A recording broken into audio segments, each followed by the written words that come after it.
नमस्कार दोस्तों, Hindi novel story explainer में आपका हार्दिक स्वागत है, जहां हर पन्ना एक नई कहानी और हर कहानी एक नया अनुभव लेकर आती है।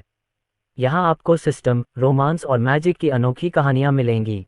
तैयार हो जाए इस शानदार सफर के लिए। स्टोरी पसंद आई तो लाइक और शेयर करना न भूलें। हमारे टेलीग्राम चैनल को ज्वाइन करने से आपको नई स्टोरीज और अपडेट्स मिलते रहेंगे। ज्वाइन करने के लिए लिंक पर क्लिक करें। अध्याय 352, जिक्सी, जन्मदिन मुबारक हो। गांव में वापस आकर अयान सक्सेना ने अगले दिन शादी में शामिल होने वाले सभी रिश्तेदारों से मुलाकात की और यह सुनिश्चित किया कि शादी के सभी लाल लिफाफे तैयार कर लिए गए हैं। पलक झपकते ही अगले दिन का शुरुआती समय आ गया। अयान सक्सेना बहुत जल्दी उठ गया। देश के शीर्ष मेकअप कलाकार पहले से ही उनका इंतजार कर रहे थे। एक पुरुष के रूप में उन्हें बहुत अधिक मेकअप की आवश्यकता नहीं थी, लेकिन थोड़ा सा मेकअप उन्हें कैमरे पर बेहतर दिखा सकता था, जिससे तस्वीरें और वीडियो और भी बेहतर दिखते थे। लिंगे भोर होने के कुछ समय बाद ही झांग यांग और अन्य लोग अयान सक्सेना के पुराने घर पहुंचे। जल्दी करो और नाश्ता करो, खाने के बाद हम चलेंगे, अयान सक्सेना ने मुस्कुराते हुए कहा। शाम 6 बजे के कुछ समय बाद अयान सक्सेना का काफिला भव्य तरीके से रवाना हुआ। पूरा काफिला एक समान हॉर्न की L5 कारों से भरा हुआ था और अयान सक्सेना तथा अन्य लोगों की सुरक्षा कर रहे राष्ट्रीय सुरक्षा कर्मी ऐसी कारों में बैठे थे। काफिले से कुछ आगे तक पुलिस की गाड़ियां रास्ता साफ कर रही थीं। पत्नी, कृपया थोड़ी देर बाद सहन कर लेना, लिन हाई ने अयान सक्सेना की मां चेन मेई से कहा। ठीक है, चेन मेई ने सिर हिलाया। वे एक वाणिज्यिक हेलीकॉप्टर की ओर बढ़े। माता पिता के रूप में वे स्वाभाविक रूप से दुल्हन को लेने नहीं जाते, लेकिन उन्हें दुल्हन के आगमन की तैयारी के लिए सिल्वर सिटी मैनर जाना था। दुल्हन के लौटने से पहले ही मेहमान आ जाते थे।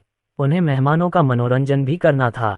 अयान सक्सेना की शादी लिन हाई और बाकी लोगों के लिए काफी थकाने वाली थी, लेकिन वे थककर खुश थे। उनके बेटे की शादी एक बड़ी खुशी की घटना थी। काउंटी शहर में एक बड़े अपार्टमेंट के अंदर रोशनी मेहरा ने खुद को आईने में देखा। उन्होंने एक खूबसूरत शादी का जोड़ा पहना हुआ था और उनके सिर पर एक सुंदर फीनिक्स मुकुट था। ये फीनिक्स मुकुट एक शीर्ष मास्टर द्वारा उसके लिए विशेष रूप से बनाया गया था। आखिरकार अपने पति से शादी कर रही हूँ। रोशनी मेहरा के चेहरे पर एक मधुर मुस्कान आ गई। अतीत में जब वह अनिंदिता सक्सेना के साथ गर्भवती थी तो उनके पास कोई नहीं था।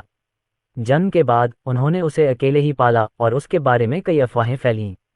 उस समय ये काफी दर्दनाक था। अब उसने अंततः तूफान के बाद रोशनी देख ली थी। उसकी बेटी बहुत सुंदर थी और उसका पति उससे भी अधिक सुंदर था। मेंग्याओ, जब तुम मुस्कुराती हो तो बहुत सुंदर लगती हो, नंदिनी कमरे में आए और मुस्कुराते हुए बोली। वह रोशनी मेहरा की सबसे अच्छी दोस्त थी और रोशनी मेहरा की शादी में उनकी ब्राइड्समेड्स में से एक थी। दुल्हन, मुझे तुम्हारा इंटरव्यू लेने दो। अब तुम्हें कैसा लग रहा है? क्या तुम बहुत उत्साहित और खुश हो? नंदिनी ने आकर्षक मुस्कान के साथ कहा। रोशनी मेहरा ने बिना किसी हिचकिचाहट के सिर हिलाया। बेशक, मैं खुश हूँ। टस्क टस्क, किसी की मुस्कुराहट मुझे मौत के मुंह में ले जाएगी। मेरी ताज़ा जानकारी के अनुसार अयान सक्सेना और अन्य लोग आ रहे हैं। अयान सक्सेना के लिए चीजें मुश्किल बनाने के लिए हमें क्या करना चाहिए? हम उसे आसानी से तुम्हें ले जाने नहीं दे सकते, है न? नंदिनी ने कहा। रोशनी मेहरा, उसे गाना गाने देने के बारे में क्या ख्याल है? नंदिनी, उसे गाना गाने देना उसे मुफ्त में गाना गाने जैसा है न? उसने अपने लाइव प्रसारण के दौरान कई गायकों को पीछे छोड़ते हुए गाने गाए। मैं अब आपसे बात नहीं करूंगा। हमें इस मुद्दे पर चर्चा करने की जरूरत है, रोशनी मेहरा ने तुरंत कहा। किंग, इसे ज्यादा मुश्किल मत बनाओ। अगर अयान सक्सेना जवाब नहीं दे पाया तो यह अच्छा नहीं होगा। नंदिनी ने कहा। अगर वह जवाब नहीं दे सकता तो वह लाल लिफाफे दे सकता है। वह अब एक टाइकून है, इसलिए हम उसका फायदा उठाएंगे। कुछ ही देर बाद कोई और अंदर आया। माँ, आज आप बहुत सुंदर लग रही हैं। रोशनी मेहरा को देखकर अनिंदिता सक्सेना की आंखें चमक उठीं। रोशनी मेहरा, अनिंदिता, आज तुम भी बहुत सुंदर हो। अनिंदिता, तुम आज इतनी जल्दी उठ गई, क्या तुम्हें नींद आ रही है? अनिंदिता सक्सेना ने सिर हिलाया। मुझे नींद नहीं आ रही है। मम्मी, पापा कब आ रहे हैं? मुझे पापा की याद आती है। जल्द ही पिताजी आ रहे हैं और शीघ्र ही हमें लेने आएंगे, रोशनी मेहरा ने मुस्कुराते हुए कहा। अनिंदिता, जन्मदिन मुबारक हो। बोलते बोलते उसने दराज खोली। मम्मी ने तुम्हारे लिए जन्मदिन का उपहार तैयार किया है, क्या तुम्हें पसंद आया? आज उनकी शादी का दिन था और अनिंदिता सक्सेना का जन्मदिन भी। माँ, क्या यह मैं हूँ? अनिंदिता सक्सेना ने कुछ असमंजस के साथ पूछा। रोशनी मेहरा थोड़ी शर्मिंदा हुई। हाँ, ये गुड़िया मम्मी ने खुद बनाई थी, क्या ये बहुत समान नहीं है? अनिंदिता सक्सेना ने सिर हिलाया। मम्मी, ये तो वैसी ही है। मैंने पहचान लिया कि यह मेरी ही गुड़िया है। मम्मी, मुझे ये गुड़िया बहुत पसंद है। यह अच्छी बात है कि अनिंदिता को ये पसंद आया।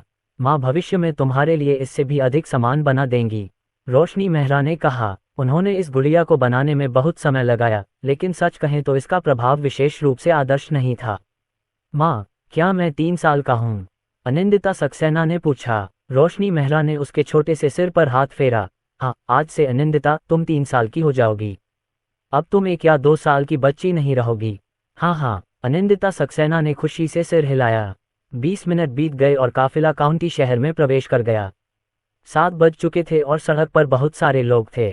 क्या हो रहा है, इतनी सारी कारें? क्या तुम्हें नहीं पता, आज अयान सक्सेना की शादी है। वह हमारे काउंटी से है और दुल्हन अब काउंटी शहर में है। 16 होम की L5S। अद्भुत।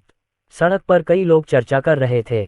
पुलिस की गाड़ियों द्वारा रास्ता साफ करने के बाद काफिला जल्द ही सुचारू रूप से उस आवासीय परिसर के बाहर पहुंच गया जहां रोशनी मेहरा का घर था।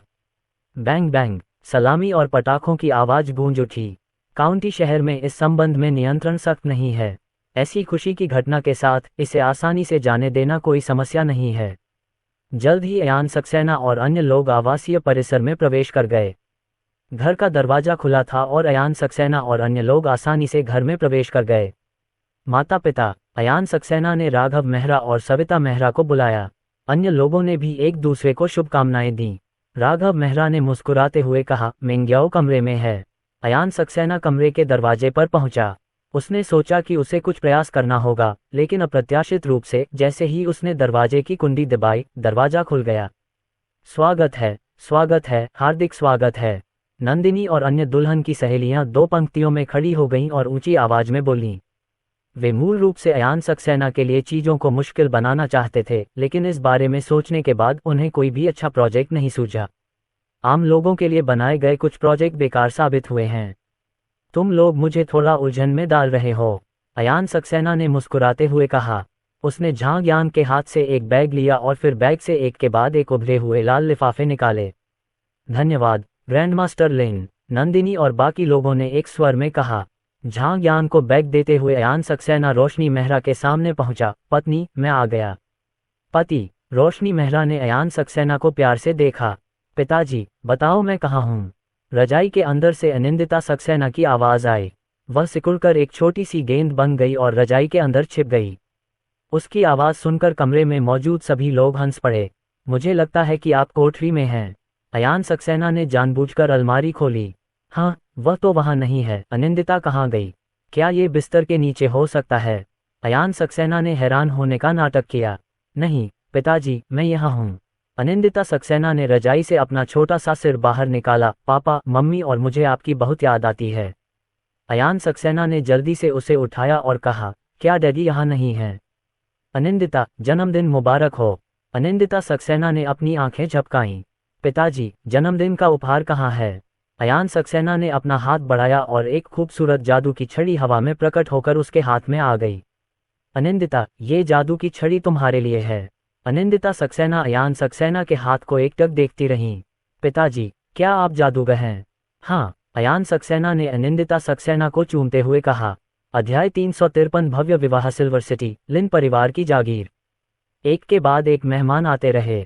अयान सक्सेना के माता पिता पहले ही हेलीकॉप्टर से लौट आए थे और उन्होंने सभी का गर्मजोशी से स्वागत किया। भीड़ में कुछ विशेष अतिथि भी मौजूद थे जो किसी भी संदिग्ध गतिविधि के लिए आसपास के वातावरण पर सावधानीपूर्वक नजर रख रहे थे। ये सभी लोग राष्ट्रीय सुरक्षा ब्यूरो से थे। उनके चेहरे पर तनाव था, जरा सी भी ढील देने की हिम्मत नहीं थी।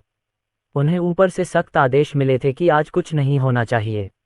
अयान सक्सेना का व्यक्तिगत प्रभाव पहले से ही काफी था और कई मेहमानों के पास बहुत ताकत भी थी। ओल्ड सिन्हा और अन्य लोग आने वाले थे, साथ ही कई प्रसिद्ध चित्रकार, संगीतकार और सुलेखक भी। यहाँ तक कि सदरमान जैसे विदेशी मेहमान भी मौजूद होंगे। वाह, क्या यह एंडी लाउ नहीं है?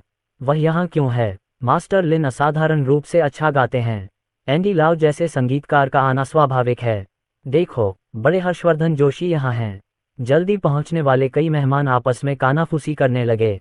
आमतौर पर कुछ बड़े सितारों को देखना दुर्लभ होता है, लेकिन आज उन्हें देखना आसान था। यहाँ तक कि जिन लोगों से अयान सक्सेना ने कभी बातचीत नहीं की थी, उन सभी की हस्तियां भी अपना समर्थन दिखाने और शादी की दावत में शामिल होने आईं। हालांकि अयान सक्सेना का उनसे ज्यादा संपर्क नहीं था, लेकिन हो सकता है कि जू परिवार का उनसे संपर्क रहा हो। अयान सक्सेना ने इन मशहूर हस्तियों को इलेक्ट्रॉनिक निमंत्रण दिया था, बशर्ते उनका चरित्र अच्छा हो। श्री सक्सेना, बधाई हो, बधाई हो। हर्षवर्धन जोशी और अन्य लोग मुस्कुराते हुए कार से बाहर निकले।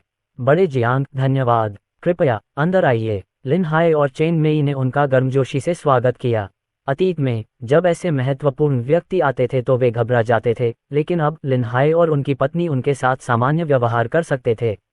आखिरकार वे यहाँ इसलिए थे क्योंकि उनका बेटा उल्लेखनीय था। इससे पहले कि हर्षवर्धन जोशी और अन्य लोग अंदर प्रवेश कर पाते और अधिक कारें आ गईं। सिल्वर सिटी सरकार नेतृत्व टीम के कई सदस्य आए। उनमें से अधिक लोग आना चाहते थे, लेकिन निमंत्रण में साथ आने वाले मेहमानों की संख्या सीमित थी। अयान सक्सेना ने अभी तक उनसे ज्यादा बातचीत नहीं की थी, लेकिन लिन परिवार का भविष्य में उनसे लेन देन होना तय था, इसलिए उसने उन्हें लगभग 10 निमंत्रण भेजे। बूढ़े भाई लिन, बधाई हो, बधाई हो। सिल्वर सिटी के सचिव ने मुस्कुराते हुए कहा, मास्टर लिन और सुश्री रोशनी मेहरा का विवाह हमारे सिल्वर सिटी में होने से हमारा पूरा शहर गौरवान्वित महसूस कर रहा है। लिन हाई ने एक एक करके उनसे हाथ मिलाया। उसे अवास्तविकता का एहसास हुआ। उसने सिल्वर सिटी सचिव जैसे किसी व्यक्ति को पहले केवल टेलीविजन पर ही देखा था। एकमात्र अधिकारी जिसके साथ उसने कभी बातचीत की थी, वह ग्राम सचिव था। अब ऐसा व्यक्ति उसे ओल्ड ब्रदर लिन कह रहा था। दूसरा पक्ष संभवतः उससे थोड़ा बड़ा था। जैसे ही उन्होंने सिल्वर सिटी सचिव और अन्य लोगों का अभिवादन समाप्त किया, देवराज मेहरा और अन्य लोग वहां आ पहुंचे। यहां तक कि शंघाई सचिव देवेंद्र कपूर भी आए थे। भगवान, लिन परिवार के संबंध सचमुच बहुत मजबूत हैं। यह मुख्यतः इसलिए है क्योंकि मास्टर लिन अद्भुत हैं। कई लोग फुसफुसाए। देवेंद्र कपूर और बाकी लोगों के घर में दाखिल होने के कुछ ही देर बाद एक के बाद एक आलीशान गाड़ियां आ गईं। विक्रांत मल्होत्रा जैसे कई अमीर लोग भी वहां आ गए। जिनके पास इससे कम संपत्ति थी, उनकी संपत्ति अरबों में थी। जिनके पास अधिक था, उनके पास खरबों थे। विक्रांत मल्होत्रा और प्रताप मल्होत्रा बेहद अमीर थे, लेकिन उनकी संपत्ति इन दिग्गजों के बीच सबसे शीर्ष स्तर की नहीं थी। कुछ शीर्ष स्तरीय धनी लोग, जिनसे अयान सक्सेना पहले कभी नहीं मिले थे, इस अवसर का लाभ उठाकर शादी में आए और उससे परिचित हुए। उनकी सूंघने की शक्ति बहुत तीव्र थी। अगर अयान सक्सेना के पास सिर्फ पैसा होता तो उन्हें कोई फर्क नहीं पड़ता। अयान सक्सेना के पास मौजूदा पैसा उनसे कहीं कम था, लेकिन अयान सक्सेना के पास सिर्फ पैसा ही नहीं था, उसके पास शक्तिशाली क्षमताएं भी थीं।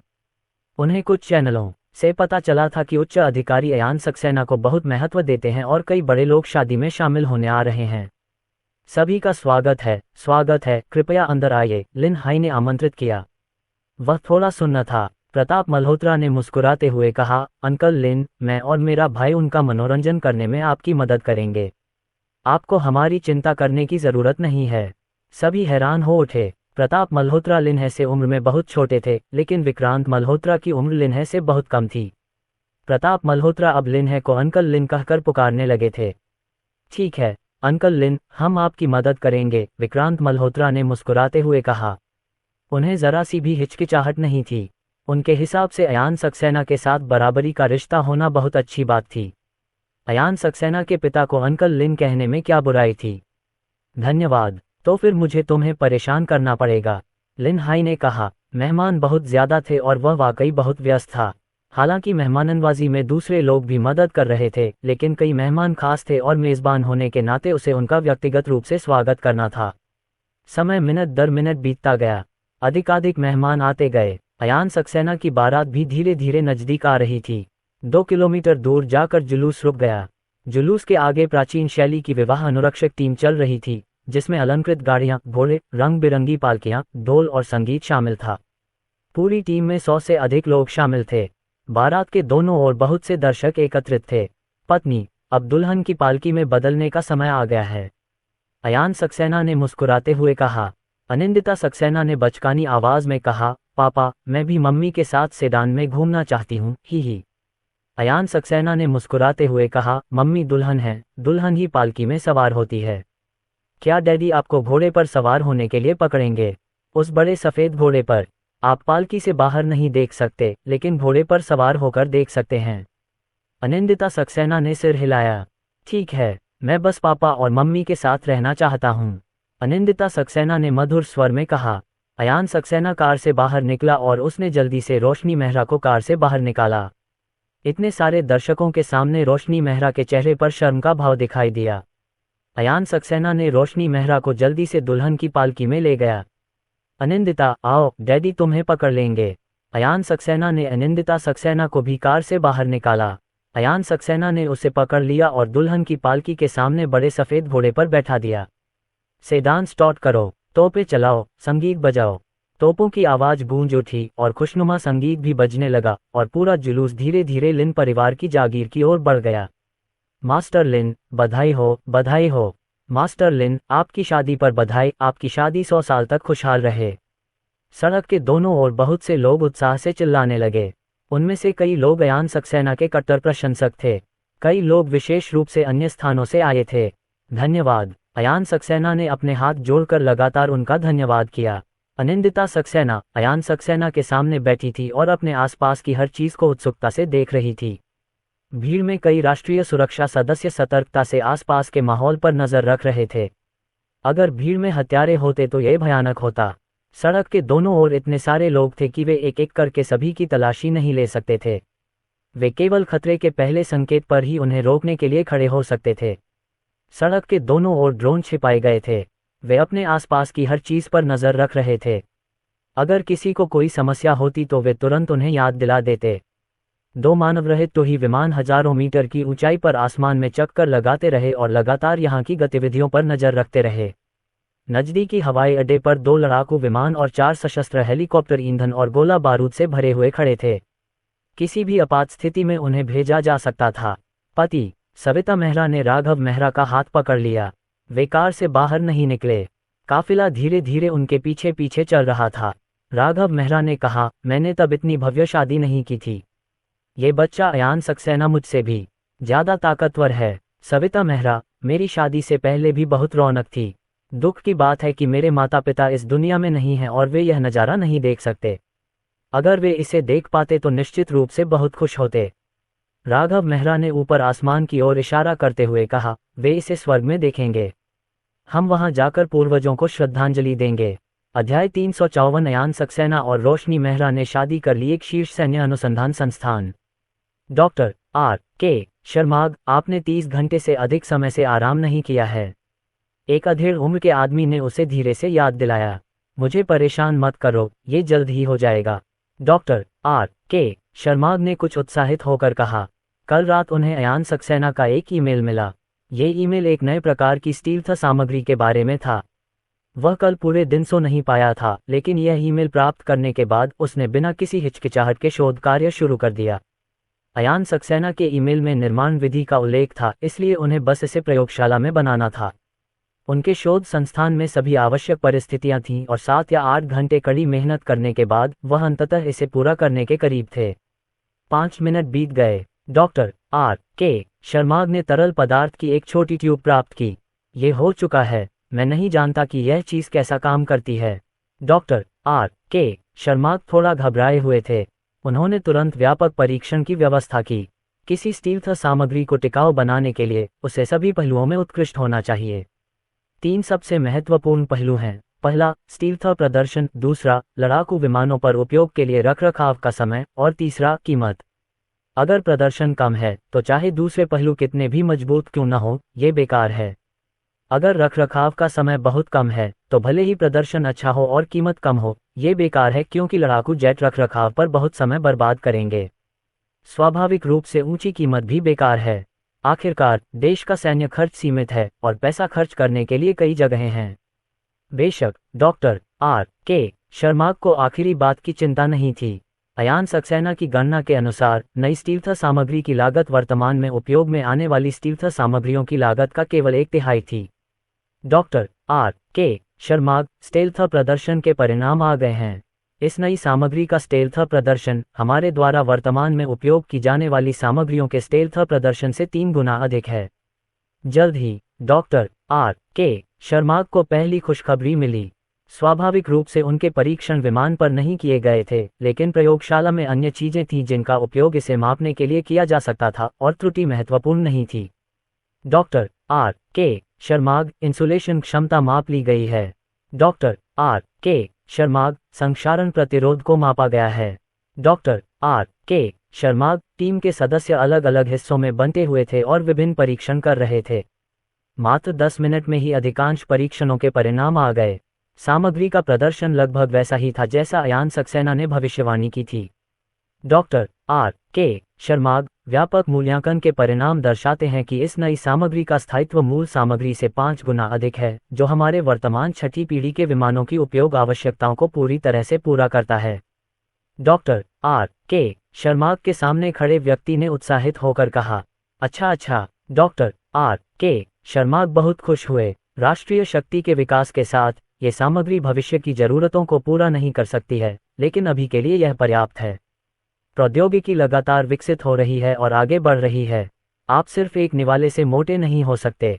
आप लोग परीक्षणों में सुधार जारी रखें। डॉक्टर आर के शर्माग अपने कार्यालय चले गए। उन्होंने सोंग जिहाई का फोन मिलाया। निर्देशक सोंग, परिणाम आ गए हैं। फोन के दूसरी तरफ सोंग जिहाई गंभीर दिखे। डॉक्टर आर के शर्माग, ये कैसा है? क्या ये सामग्री योग्य है? डॉक्टर आर के शर्माग ने अपनी उत्तेजना को दबाते हुए कहा, निर्देशक सोंग, हम इसका वर्णन करने के लिए योग्य शब्द का उपयोग नहीं कर सकते। ये सामग्री अत्यंत उत्कृष्ट है।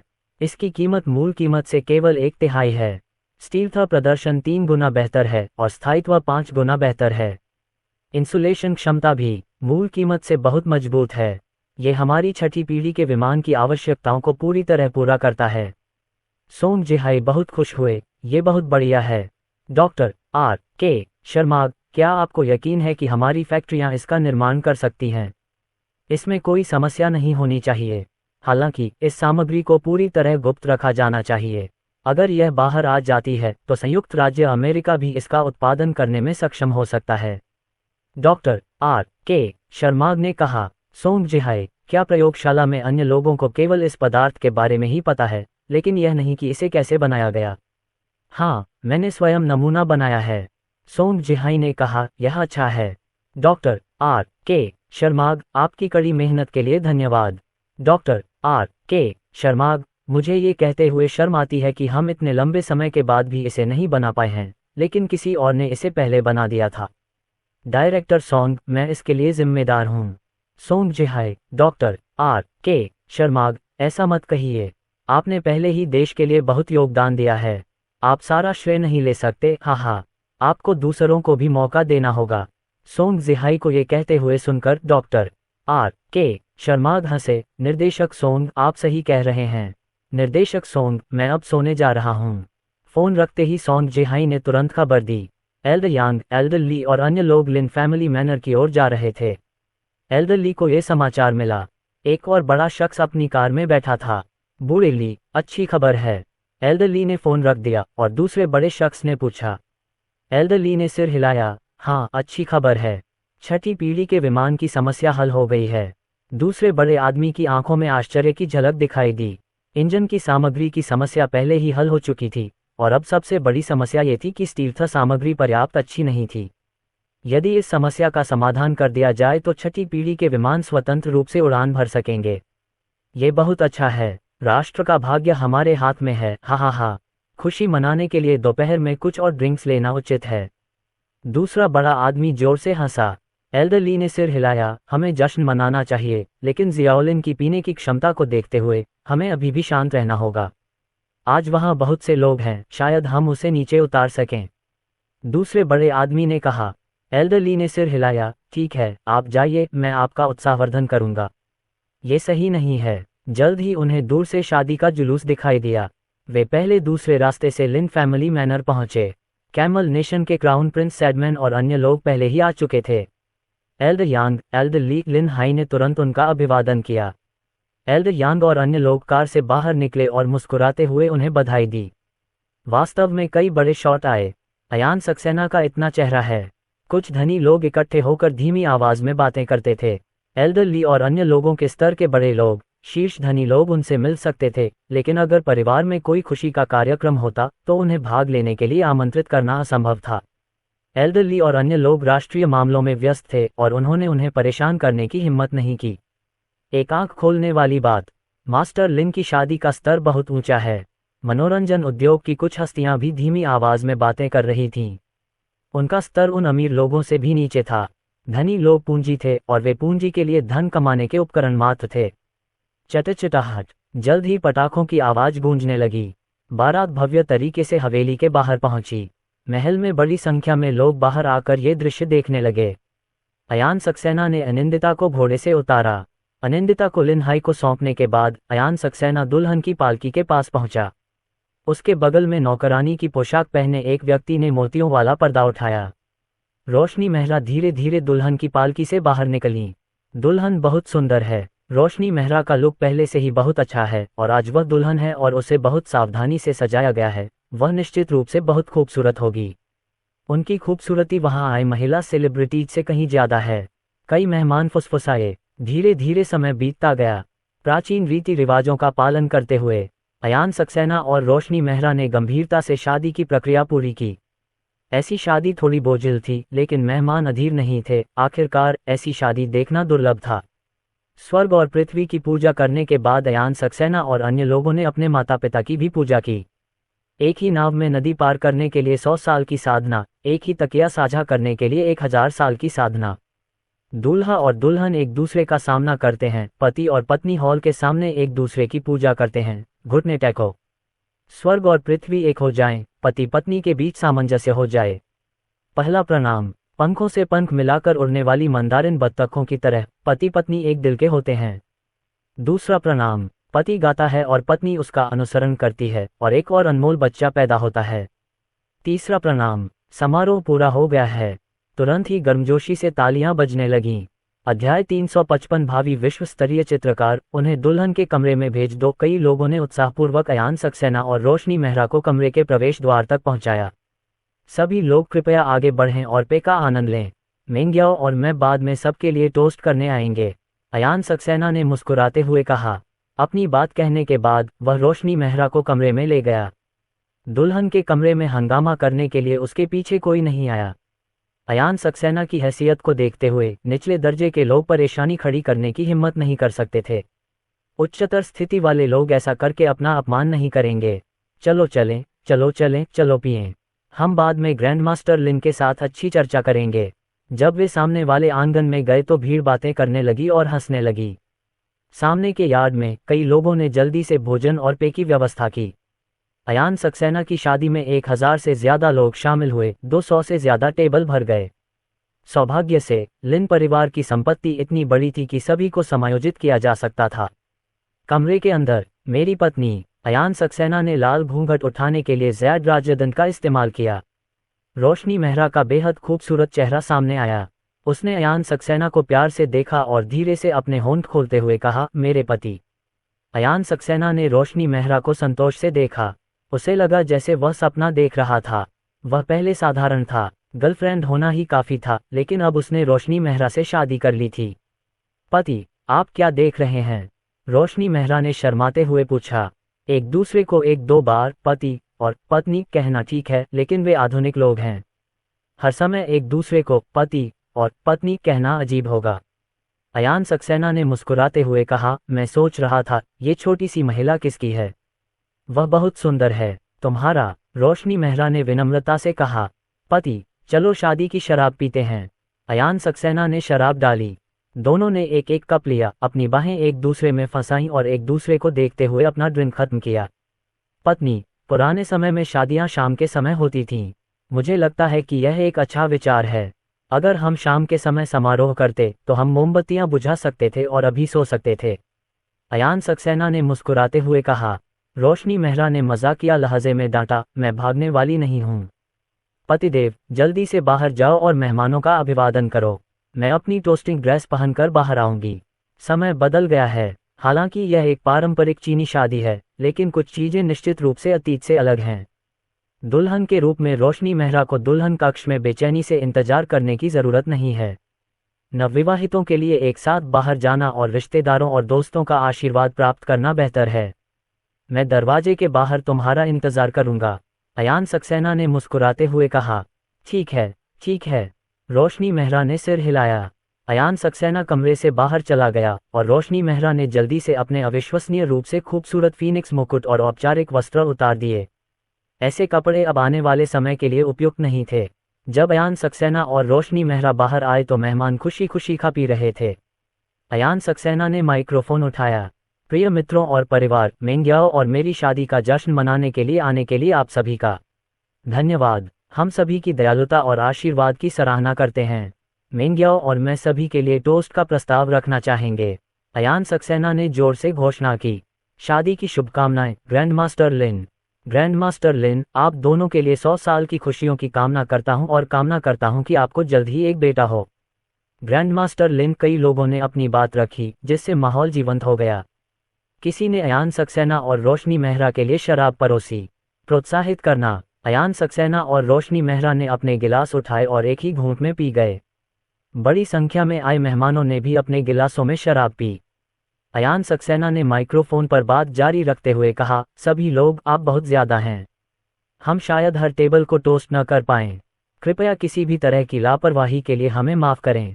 अमर यादव ने जोर से चिल्लाते हुए कहा, बूढ़े भाई लिन, कोई बात नहीं। बहुत ज्यादा शराब पीने से आपकी दूसरी संतान पैदा करने की क्षमता पर असर पड़ेगा। हम समझते हैं। हा, बहुत से लोग हंसे। अयान सक्सेना ने माइक्रोफोन में मुस्कुराते हुए कहा, पुराने भाई यांग की मेज पर बैठे दोस्तों, कृपया सुनिश्चित करें कि पुराने भाई यांग अच्छी तरह से पिएं। जो सबसे अच्छा प्रदर्शन करेगा उसे भविष्य के विश्वस्तरीय चित्रकार द्वारा बनाई गई पेंटिंग मिलेगी। किसी ने उत्सुकता से पूछा, ग्रैंड मास्टर लिन, भविष्य के विश्वस्तरीय चित्रकार, ये कौन हैं? अयान सक्सेना ने अनिंदिता सक्सेना की ओर हाथ हिलाया। अनिंदिता सक्सेना अयान सक्सेना और रोशनी मेहरा की ओर लपकीं। पिताजी, माँ। अनिंदिता सक्सेना ने पास आते हुए मधुर स्वर में कहा। अयान सक्सेना ने अनिंदिता सक्सेना को उठाया और उसे चूमते हुए कहा, सब लोग, मैं औपचारिक रूप से आप सबका परिचय मेरी और मेंग्याओ की प्यारी, भविष्य की विश्वस्तरीय चित्रकार अनिंदिता से कराता हूँ। आज न केवल मेंग्याओ और मेरा खुशी का दिन है, बल्कि अनिंदिता का तीसरा जन्मदिन भी है। कई लोगों की आंखों में आश्चर्य झलक रहा था। आज दरअसल अयान सक्सेना की बेटी अनिंदिता सक्सेना का जन्मदिन भी था। अनिंदिता, सबको नमस्ते कहो। अयान सक्सेना ने मुस्कुराते हुए अनिंदिता सक्सेना से कहा। अनिंदिता सक्सेना ने माइक्रोफोन के पास आकर बचकानी आवाज में कहा, सभी को नमस्ते, दादाजी, दादी, चाचा, चाची, भाई और बहन, शुभ दोपहर। मैं अनिंदिता हूँ। मेरी मम्मी और पापा की शादी में आप सभी का स्वागत है। बहुत से लोग आश्चर्यचकित थे। अनिंदिता सक्सेना केवल 3 वर्ष की थी लेकिन बहुत अच्छी बोलती थी। जन्मदिन मुबारक हो, अनिंदिता। कई लोगों ने एक स्वर में आशीर्वाद दिया। आप सभी को धन्यवाद, अनिंदिता सक्सेना ने मधुर स्वर में कहा। किसी ने कहा, ग्रैंड मास्टर लिन, आपने कहा था कि अनिंदिता भविष्य की विश्वस्तरीय चित्रकार है। क्या इस क्षेत्र में उसकी कोई महान प्रतिभा है? मैं एक शीर्ष चित्रकार को जानता हूँ। अयान सक्सेना ने मुस्कुराते हुए कहा, इस हॉल में अनिंदिता की बनाई पेंटिंग्स हैं। आप में से कुछ लोगों ने उन्हें पहले ही देख लिया होगा। कई लोगों की आंखों में सदमा झलक रहा था। मैनर के बाहर अयान सक्सेना और रोशनी मेहरा की तस्वीरें थीं, लेकिन अंदर उनकी कुछ ही तस्वीरें थीं। वे कुछ चित्र काफी अच्छे ढंग से चित्रित किए गए थे।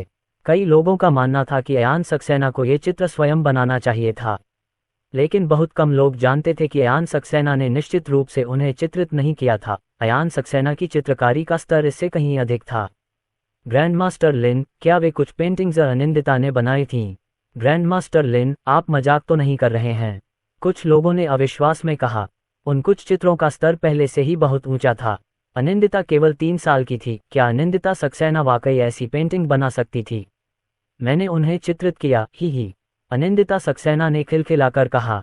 उसका मुंह माइक्रोफोन से थोड़ा दूर था और स्पीकर से आने वाली आवाज तेज नहीं थी, लेकिन फिर भी सभी को स्पष्ट सुनाई दे रहा था। अयान सक्सेना ने मुस्कुराते हुए कहा, अनिंदिता ने इन्हें चित्रित किया है। पिताजी, आपने मुझे सब कुछ सिखाया। अनिंदिता सक्सेना ने अयान सक्सेना को गले से लगा लिया। सब लोग आश्चर्यचकित थे। अनिंदिता सक्सेना तो पहले से ही इतनी अद्भुत थी। अयान सक्सेना की पेंटिंग का स्तर कितना ऊंचा था। बूढ़े भाई लिन, क्या मैं नशे में धुत होकर अनिंदिता की पेंटिंग ले सकता हूँ? अमर यादव ने खिलखिलाकर हंसते हुए कहा। ऐसा नहीं चलेगा, ये धोखा है। अयान सक्सेना ने मुस्कुराते हुए कहा। उसने माइक्रोफोन नीचे रखा और अनिंदिता सक्सेना को जमीन पर बिठाया। अनिंदिता, आंटी किंग के घर जाओ। डैडी और मम्मी को मेहमानों के लिए टोस्ट करना है। ठीक है, ठीक है। अनिंदिता सक्सेना खुशी खुशी भाग गईं। अयान सक्सेना ने रोशनी मेहरा को सबसे पहले राघव मेहरा और सविता मेहरा की टेबल पर पहुंचाया। बूढ़े मास्टर यांग और अन्य लोग भी इसी मेज पर बैठे थे। पिताजी, माँ मेंग्याओ से मेरी शादी कराने के लिए धन्यवाद। मैं आपके लिए एक कप टोस्ट करूंगा, अयान सक्सेना ने राघव मेहरा और सविता मेहरा से कहा। राघव मेहरा ने अपना गिलास उठाया और मुस्कुराते हुए कहा, जियोलिन, दूसरे माता पिता अपनी बेटी की शादी करते समय थोड़ा दुखी हो सकते हैं, लेकिन हमें ऐसा नहीं होगा। हम अपनी बेटी की शादी खुशी खुशी कर रहे हैं। सविता मेहरा ने मुस्कुराते हुए कहा, जियोलिन, मुझे उम्मीद है कि तुम और मेंग्याओ हमेशा एक दिल के रहोगे और बुढ़ापे तक एक दूसरे से प्यार करते रहोगे। धन्यवाद पापा, माँ, अयान सक्सेना और रोशनी मेहरा ने एक साथ एक कप शराब पी।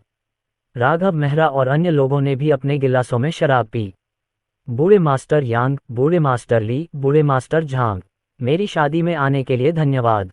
मेंग्याओ और मैं आपके लिए एक कप टोस्ट करेंगे, अयान सक्सेना ने ओल्ड मास्टर यांग और अन्य लोगों से भी कहा। अध्याय 356, महाशक्तियों को बातचीत में उदार होना चाहिए। समय बीतता गया और विवाह भोज समाप्ति के करीब आ गया। अधिकांश मेहमानों ने खाना खत्म कर लिया और विदा ली। बूढ़े सिन्हा, बूढ़ी ली और अन्य लोगों को जाने की कोई जल्दी नहीं थी। कैमल नेशन के सद्दाम और उनके साथियों को भी जाने की कोई जल्दी नहीं थी, उनके पास चर्चा करने के लिए कुछ मामले थे। बूढ़े सिन्हा, बूढ़ी ली, मिस्टर सद्दाम, कृपया यहीं बात करें, कोई आपको परेशान नहीं करेगा। अयान सक्सेना ओल्ड सिन्हा और अन्य लोगों को एक कमरे में ले गया। सद्दाम इस बार चीन के उच्च वर्ग से कुछ चर्चा करना चाहते थे। कुछ बातें फोन पर संवाद करने के लिए सुविधाजनक नहीं थीं और उनकी बातें सुनना भी आसान था। छोटे लिन, तुम यहीं रुककर हमारे लिए अनुवाद क्यों नहीं करते? बूढ़ी ली ने मुस्कुराते हुए कहा। अयान सक्सेना, बूढ़ी ली, क्या यह उचित है? उचित, निश्चित रूप से उपयुक्त। बूढ़े सिन्हा और अन्य लोगों ने एक के बाद एक सिर हिलाया। शेख हैदर ने यह भी कहा, मिस्टर सक्सेना, आपका यहाँ रहना बहुत ही उपयुक्त है। कृपया हमारे लिए अनुवाद करने का कष्ट करें। ठीक है तो फिर, अयान सक्सेना ने सिर हिलाया। ओल्ड ली और अन्य लोगों के पास निश्चित रूप से पेशेवर अनुवादक थे और उनमें से कुछ को अरबी भाषा भी आती होगी, लेकिन चूंकि उन्होंने ऐसा कहा है, इसलिए वहां रुककर उनकी बात सुनने में कोई बुराई नहीं है। वह इस बात को लेकर भी काफी उत्सुक थे कि सद्दाम और अन्य लोग किस विषय पर बात करना चाहते थे। क्राउन प्रिंस सद्दाम, मैं जानना चाहता हूं कि आप क्या चर्चा करना चाहेंगे? बूढ़े ली ने पूछा। अयान सक्सेना ने अनुवाद किया और सद्दाम ने कहा, श्री ली, हमारे ऊंट राष्ट्र और आपके चीन द्वारा संयुक्त रूप से निर्मित आर्थिक क्षेत्र का निर्माण शुरू हो गया है।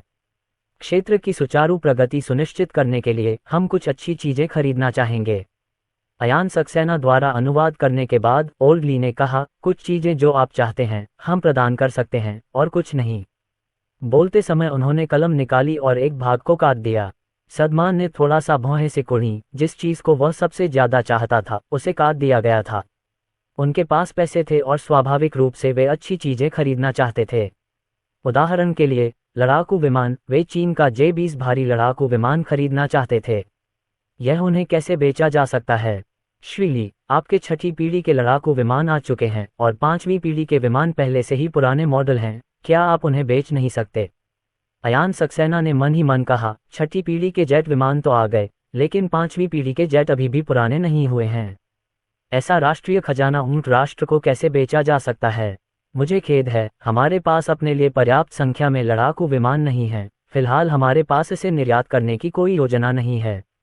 बूढ़ी ली ने अपना सिर हिलाकर मना कर दिया। अयान सक्सेना ने तुरंत अनुवाद किया और सद्दाम ने भौहें सिकुड़ते हुए कहा, श्री ली, विशेष क्षेत्र के निर्माण में हम मजबूत बाहरी दबाव का सामना कर रहे हैं, हमें अपनी ताकत बढ़ाने की जरूरत है।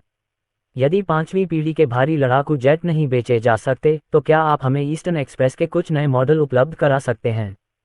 हमने जो दवाएं खरीदी हैं वे लगभग 40 साल पुरानी हैं और बाहरी लोग सवाल उठा रहे हैं कि क्या वे अब भी प्रभावी हैं। जब ये चीजें बेची गईं तब ये नई नहीं थीं। इतने वर्ष बीत चुके थे, इसलिए संदेह की आवाजें उठना स्वाभाविक था। क्या लियानपो बुढ़ापे में भी खा सकता था? अयान सक्सेना ने ज्यादा कुछ कहे बिना चुपचाप अनुवाद कर दिया। उनके लिए अपनी राय व्यक्त करके ऐसी वार्ता में हस्तक्षेप करना उचित नहीं था। समय धीरे धीरे बीतता गया। बातचीत बहुत गहन थी। ऊंट राष्ट्र और चीन के बीच संबंध बहुत अच्छे थे, लेकिन इस तरह की बातचीत में बहस लगभग झगड़े में बदल जाती थी। हर कोई अपने देश के लिए अधिक लाभ के लिए लड़ना चाहता था। कोई भी पक्ष गलत नहीं था। लिटिल लिन, हमें अपनी राय बताओ, चलो शांत होने के लिए एक कप चाय पीते हैं। 2 घंटे बीत गए और ओल्ड ली ने कहा। वे बहुत जोर से बहस कर रहे थे और उन्हें शांत होने की जरूरत थी। इस दौरान वे सभी शांति से सोच सकते थे। श्री सक्सेना, हम भी आपकी राय सुनना चाहेंगे। अयान सक्सेना ने अनुवाद किया और सद्दाम ने कहा। अयान सक्सेना ने अंग्रेजी में कहा, श्री सद्दाम, ईमानदारी से कहूं तो भले ही हम आपको 5वीं पीढ़ी का भारी लड़ाकू विमान दे दें, आप उसका ठीक से इस्तेमाल नहीं कर पाएंगे। J-10 आपके लिए अधिक उपयुक्त है। मुझे लगता है कि आप J-10 को बड़ी संख्या में ड्रोनों के साथ जोड़ सकते हैं। सभी लोग अंग्रेजी समझते थे। बूढ़े ली और अन्य लोग इस तरह के अवसर पर अंग्रेजी नहीं बोलते थे, लेकिन इसका मतलब यह नहीं था कि वे अपनी स्थिति के कारण अंग्रेजी नहीं बोल सकते थे। चीन में उच्च पदों पर आसीन सभी लोग कुलीन वर्ग के ही कुलीन वर्ग थे। सद्दाम ने कहा, श्री सक्सेना, आपके ड्रोन बहुत अच्छे हैं, लेकिन उनमें एक कमी भी है, उनकी सहनशक्ति पर्याप्त नहीं है। जब हम किसी शक्तिशाली दुश्मन का सामना करते हैं तो हमें उसके करीब पहुंचने में कठिनाई होती है, और यदि हम करीब पहुंच भी जाते हैं तो हमारे पास हमला करने का समय नहीं होता। अयान सक्सेना ने मुस्कुराते हुए कहा, मिस्टर सद्दाम, इसका समाधान आसान है। हमारी कंपनी ड्रोन हाइव्स बनाने की योजना बना रही है। इस छत्ते को साधारण ट्रकों पर लगाया जा सकता है, और जब यह अपने गंतव्य पर पहुंचता है तो यह बहुत ही कम समय में ड्रोनों को बाहर निकाल सकता है। इसके अलावा हाइव मॉड्यूल को बड़े ड्रोन पर भी लगाया जा सकता है, जो हाइव मॉड्यूल को एयर ड्रॉप कर सकता है, और ड्रोन लैंडिंग से पहले गोदाम से बाहर निकल जाएंगे। बूढ़े ली ने हल्के से खांसते हुए कहा, छोटे लिन, क्या जिंगमैन टेक्नोलॉजी एक निजी उद्यम नहीं है? अयान सक्सेना ने गंभीरता से कहा, बूढ़े ली, यह एक निजी उद्यम है। हाइव मॉड्यूल उपयोगकर्ताओं के बेहतर उपयोग के लिए है। जहां तक उपयोगकर्ताओं के उपयोग का सवाल है, मैं इसे नियंत्रित नहीं कर सकता। सद्दाम ने विचारपूर्वक कहा, दूसरे शब्दों में, मैं एक बड़ा ड्रोन खरीद सकता हूं और इसमें ये सब जोड़ सकता हूं। अयान सक्सेना ने कहा, J-10 अभी भी जरूरी है। आपातकालीन स्थिति में लड़ाकू विमान की प्रतिक्रिया की रफ्तार बहुत तेज है। इस मामले में आम ड्रोन की तुलना लड़ाकू विमानों से नहीं की जा सकती। सद्दाम ने मन ही मनाह भरी। चीन के पास बहुत तेज ड्रोन भी थे। कुछ ड्रोन तो मानवयुक्त लड़ाकू विमानों से भी तेज थे, लेकिन चीन ऐसी चीजें नहीं बेचेगा। अगर हम दुश्मन को नहीं ढूंढ पाए तो हम अपना समय बर्बाद कर रहे हैं। सद्दाम और अन्य लोग फिर से गहन चर्चा करने लगे। अयान सक्सेना ने चुपके से आश्चर्य व्यक्त किया। उसने कुछ सीखा था। उन्होंने सोचा था कि बड़े लोगों के बीच चर्चा बहुत शांतिपूर्ण होगी, लेकिन उन्होंने यह उम्मीद नहीं की थी कि बंद दरवाजे के पीछे चर्चा इतनी तीव्र होगी। यह मामला अभी भी अच्छे संबंध वाले देशों के बीच था। यदि यह खराब संबंधों वाले देशों के बीच होता तो वे संभवतः एक दूसरे को कोस रहे होते। दरअसल देशों के बीच बातचीत में बहुत सहिष्णुता होनी चाहिए। बूढ़े ली और अन्य लोग 1 या 2 बजे से लेकर 5 बजे तक चर्चा करते रहे। श्री सद्दाम, सहयोग सुखद रहे। सहयोग की शुभकामनाएं। दोनों पक्षों ने गर्मजोशी से हाथ मिलाया। ऐसा लग रहा था जैसे पहले कभी इतने तीव्र विवाद हुए ही नहीं थे। कमरे से बाहर आते हुए सद्दाम मुस्कुराए और बोले, मिस्टर सक्सेना, मुझे उम्मीद है कि आपको हमारा भेजा हुआ ये छोटा सा उपहार पसंद आएगा। मुझे उम्मीद है कि हम भविष्य में मैत्रीपूर्ण सहयोग को मजबूत कर सकेंगे। ठीक है, अयान सक्सेना ने सिर हिलाया। सद्दाम और अन्य लोग तुरंत वहां से चले गए। वृद्ध सिन्हा ने कहा, छोटे लिन, एक निजी उद्यम के रूप में जिंगमैन टेक्नोलॉजी के लिए अंतर्राष्ट्रीय सहयोग को सक्रिय रूप से आगे बढ़ाना बहुत अच्छी बात है, लेकिन सावधान रहें कि किसी गुप्त इरादे वाले व्यक्ति के झांसे में न आ जाएं। अयान सक्सेना ने सिर हिलाया। बूढ़े ली ने मुस्कुराते हुए कहा, हम आज एक समझौते पर पहुंचने में सक्षम थे, और लिटिल लिन, आपने एक महान योगदान दिया। यह अफसोस की बात है कि हमें वापस लौटना पड़ा, अन्यथा हम आज रात आपके साथ एक अच्छी ड्रिंक लेते। अयान सक्सेना ने आश्चर्य से कहा, बूढ़े ली, अब तो समय हो गया है, क्या आप खाना नहीं खा रहे हैं? बूढ़े ली ने अपने पेट को छुआ। हमने दोपहर में बहुत कुछ खाया और अभी तक पचा नहीं पाए हैं। हम विमान में वापस आते समय खाने के लिए कुछ ऑर्डर कर सकते हैं। बूढ़े सिन्हा और अन्य लोगों ने भी सिर हिलाया। वे भी जा रहे थे। वे सभी बड़े लोग थे और उनके पास करने को बहुत काम था। ये पहले से ही बहुत अच्छा था कि वे उसकी शादी में शामिल होने के लिए समय निकाल सके। बूढ़े सिन्हा, 1 मिनट रुको। अयान सक्सेना अपने अध्ययन कक्ष में गए और कुछ पेंटिंग ट्यूबें निकालीं। बूढ़े सिन्हा, इन पेंटिंग ट्यूबों में से प्रत्येक में एक पेंटिंग है। पेंटिंग और सुलेख दोनों ही मन को शांत कर सकते हैं। जब आप अच्छी स्थिति में न हो तो इन्हें देखना अच्छा प्रभाव डालेगा। अयान सक्सेना ने मुस्कुराते हुए कहा, छोटे लिन, फिर हम विनम्र नहीं रहेंगे। वृद्ध सिन्हा और अन्य लोगों ने उन्हें खुशी खुशी स्वीकार कर लिया। अपने स्तर के कारण उन्हें लाभ स्वीकार करने का आरोप लगने का डर नहीं था। कुछ ही देर बाद बूढ़ा सिन्हा और अन्य लोग वहां से चले गए। अयान सक्सेना के बगल में रोशनी मेहरा पहुंची। अयान सक्सेना ने रोशनी मेहरा की ओर मुस्कुराते हुए देखा। पत्नी, अंधेरा हो रहा है, क्या हमें अपने कमरे में सोने के लिए वापस जाना चाहिए?